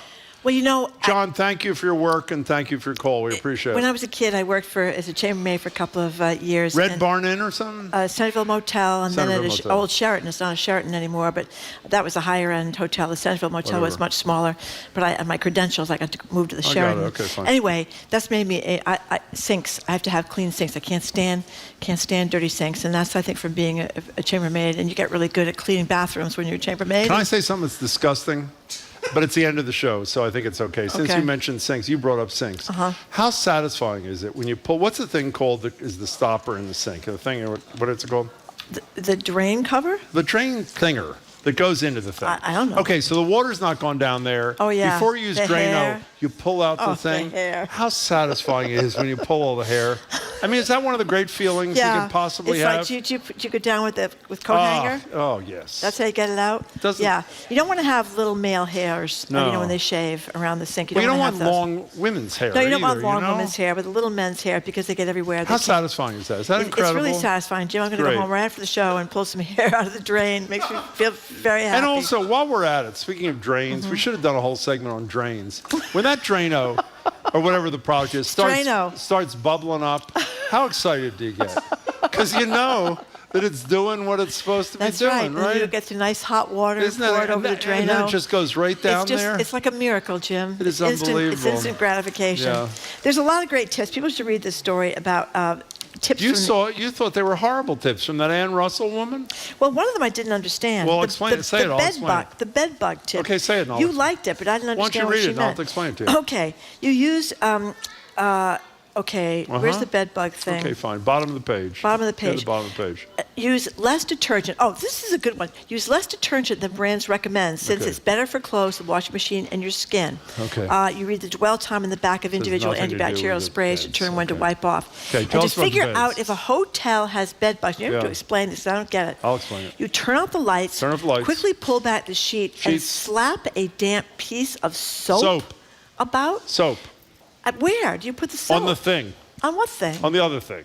Now, let me just explain put it on to the mattress. Do you remember, speaking of disgusting, do you remember when Christopher Muther did that disgusting story? Yeah, he did the black light. About what he does in the hotel rooms to see if they're bed bugs? Yeah. He turns off the lights, pulls back the sheets, has some like black light like hippies used to have, and shines it on the bugs. The bed bugs would be in the creases of the fitted that's a sheet. real So that's problem. what you do. You pull it back and see if You know what I always do? I just slap a wet bar of soap right on those bed bugs. Yeah. And they just crawl right to the soap, and then you throw it out. That was a very confusing tip, but there's a lot of good tips. It's in the Wall Street Journal, and millions of people say cleaning is their idea of a good time. Nicole was bitten by bed bugs last month in Puerto Rico. How horrible was that? Remember we had a boss? Horrible or Same not thing. horrible? All over your legs. Horrible. Yeah, we had a boss like that. She almost had to go to the hospital. Her legs were like Who was covered that, in Grace? Yes, Grace. Really? She was in a 5-star hotel attacked by bed bugs. That's one of the saddest stories I ever heard, actually. Some of our colleagues want to know why Nicole came into work with a bed bug problem. That's a very good question. Okay, We've solved a lot of problems in this discussion. Yeah. Yep. Good way to end the week, I think. Yeah, thank you very much for tuning in today to another edition of Boston Public Radio. The governor's going to be with us on Tuesday from, 1 to 2? 1 to 2. We'll ask her what she thinks about cleaning. We'll ask her about bed bugs. She'll like that question, I think. No question about it. She plays along pretty well. We're going to have a morning. Yeah, she does have a great sense of humor. Okay, you can keep up with us 24/7 by way of our podcast. You can tune in on Monday. We're going to have our morning political panel with Jesse Mermel and Charlie Chipio. Oh, great. The Reverend Zion Monroe and Emma G. Price III. The Ground Truth Project's Charlie Sennett. The Boston Globe's Renee Graham. And the James Beard Award-winning chef, Karen Akunowitz. Thank you. On her new cookbook. It's a great cookbook. Two great restaurants, Fox and Knife and Bar Volpe in South Boston. And the cookbook is called Crave, Bold Recipes That Make You Want Seconds. Plus, we're going to talk with the we hope for winner of America's Got Talent finalist Lavender. We had her on a couple of weeks. She's going to be on TV on the 26th, and you can vote for her. So he's going to, Will D'Arcangelo, her dad, is going to tell us how we can vote. He's going to be on at the end of the show on Monday, which is the night before she's in the finals. The finale, to be the national champion. Yeah, these two people are going to be competing against each other, and we're really excited. I enjoyed that segment with her and her two dads as much as anything we've done. Yeah, we want a young woman from around here to win. She's great. To say, the local angle. Great. Anyway, we want to thank our crew: Zoe Matthews, Aidan Conley, Nicole Garcia. Did you want the bedbugs woman? Yeah. Hannah Loss. Additional support from Ethan Kotler. Went and got all the sandwiches for us. Thank you very much. Ethan, thank you. John the Claw Parker, Bill Piacicelli is on the board today. Our executive producer is Jenny Bologna. Thanks to the BPL team, Brad Lewis, Evelyn Brito, Matthew Glover, and Sandra Lopez Burke. I'm Marjorie Egan. I'm Jim Browdy. Thanks again for tuning in. Have a great weekend. Hope you can tune in on Monday. Thanks to people from the library. Thank you all for coming. We appreciate it.